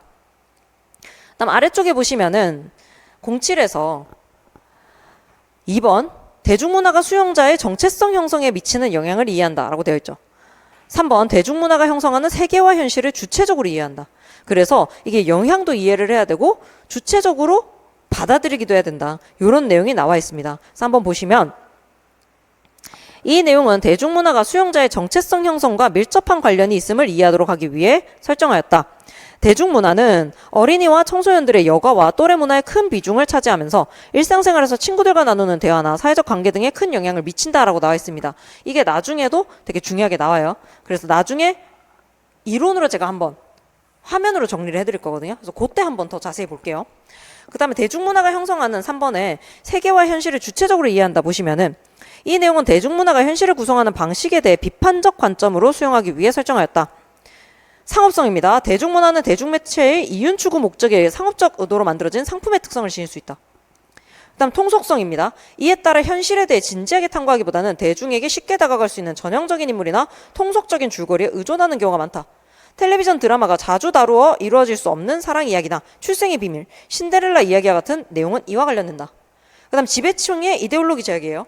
또한 대중문화는 사회의 지배적 가치나 이데올로기를 반영하는 경우가 많다. 화장품 광고에 등장하는 여성 모델이 변하지 않는 젊음을 여성미의 가치로 내세우는 것은 이와 관련된다.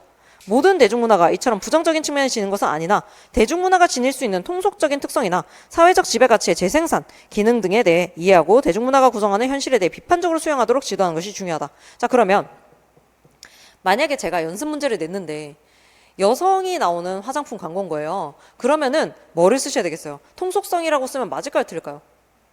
이게 틀렸다고 볼 가능성이 높은 거예요. 실제로 출제가 되더라도. 왜냐면은 여성이 등장하는 화장품 광고인 거잖아요. 남자가 등장하는 게 아니고. 이게 제가 기억하는 게 뭐냐면은 그 꽃보다 남자 화장품이 등장했었을 때 엄청 센세이셔널 했었어요. 그때 모델이 누구였죠? 안정환이었어요. 안정환이랑 그때 김재원이었어요. 그 두 꽃미남이 나와가지고 막 웃으면서 이제 막 들고 꽃보다 남자 막 이렇게 되니까 다들 아니 남자 남자 화장품은 다 뭐예요? 지금 거의 그 당시에도 우로스 아니에요? 거의? 그런 느낌이어야 되는데 지금 저걸 나눠서 스킨로션 나누겠다고? 말이 되냐? 그랬는데 그게 파격이었다는 거죠. 이 지배 이데올로기에 벗어나는 행동이었다는 거예요.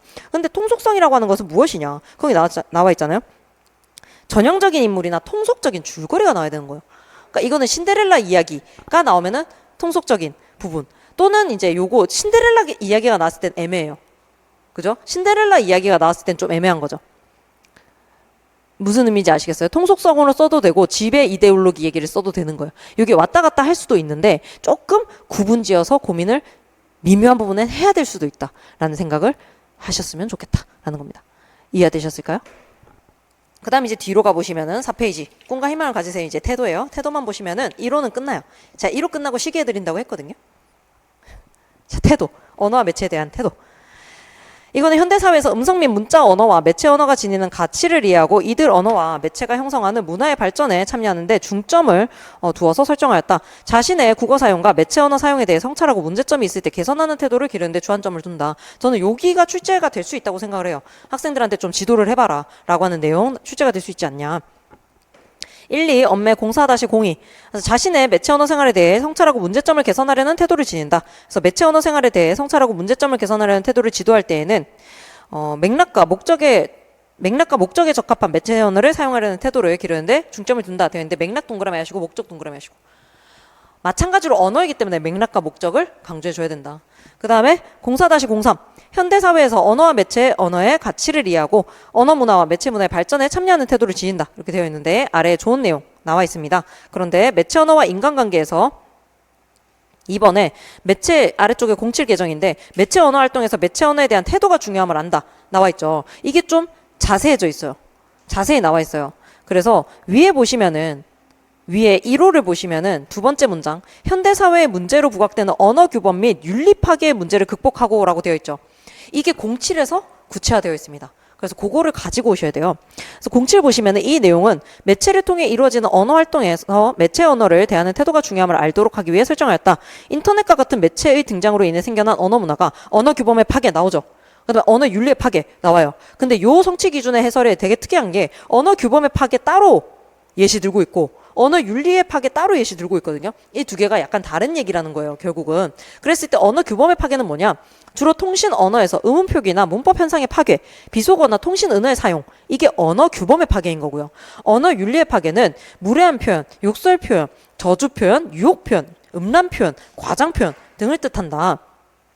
매체 언어 활동에서 나타나는 이러한 문제는 언어 사용의 목적과 맥락, 언어 사용에 참여하는 수용자와 생산자 간의 관계 등에 따라 적합한 언어 사용을 해야 한다는 인식과 태도가 부족하기 때문에 생겨난다. 예를 들어 통신 언어에서 이모티콘은 상황 맥락을 공유하지 못하는 생산자와 수용자가 결여된 맥락적 요소를 보완하기 위해 사용하는 일종의 비언어적 표현.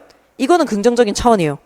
할 수 있다. 이모티콘은 감정을 전달하는 유용한 소통의 수단이 될 수 있으나 공적인 소통이나 정보 전달을 지향하는 소통 등에서는 부적절한 사용이 될 수 있다. 그래서 출제할 때 뭘 사용했어요? 이모티콘 사용을 한 거죠. 매체 언어 활동도 언어 활동의 일부라는 측면에서 맥락과 목적에 적절한 언어 사용 태도를 갖도록 지도하는 것이 중요하다. 이게 교과서에서는 몇 페이지냐면 맨 마지막 페이지예요. 41, 42페이지이기 때문에 거기를 이제 보시면은 41, 42페이지 매체 문화, 대중문화에 대한 거죠. 41페이지는 대중문화에 대한 얘기예요. 대중문화에 대한 점검. 42페이지가 매체 언어의 점검과 개선 이렇게 나와 있죠. 그래서 성취 기준 자체에 대한 설명은 되게 긴데 교과서에서는 슬쩍 다루고 있다. 예, 보시면 되겠습니다. 뒤쪽에는 교수 학습 및 평가 방향이라서 선생님들이 참고로 꼭 읽어주시면 좋을 것 같고 좋은 얘기 많이 나와 있어요. 그럼 저희가 잠깐 10분만 쉬었다가 11시 10분부터 2022 개정교육과정 슬쩍 읽고 그 다음에 이제 연습 문제 푸는 시간을 갖도록 하겠습니다.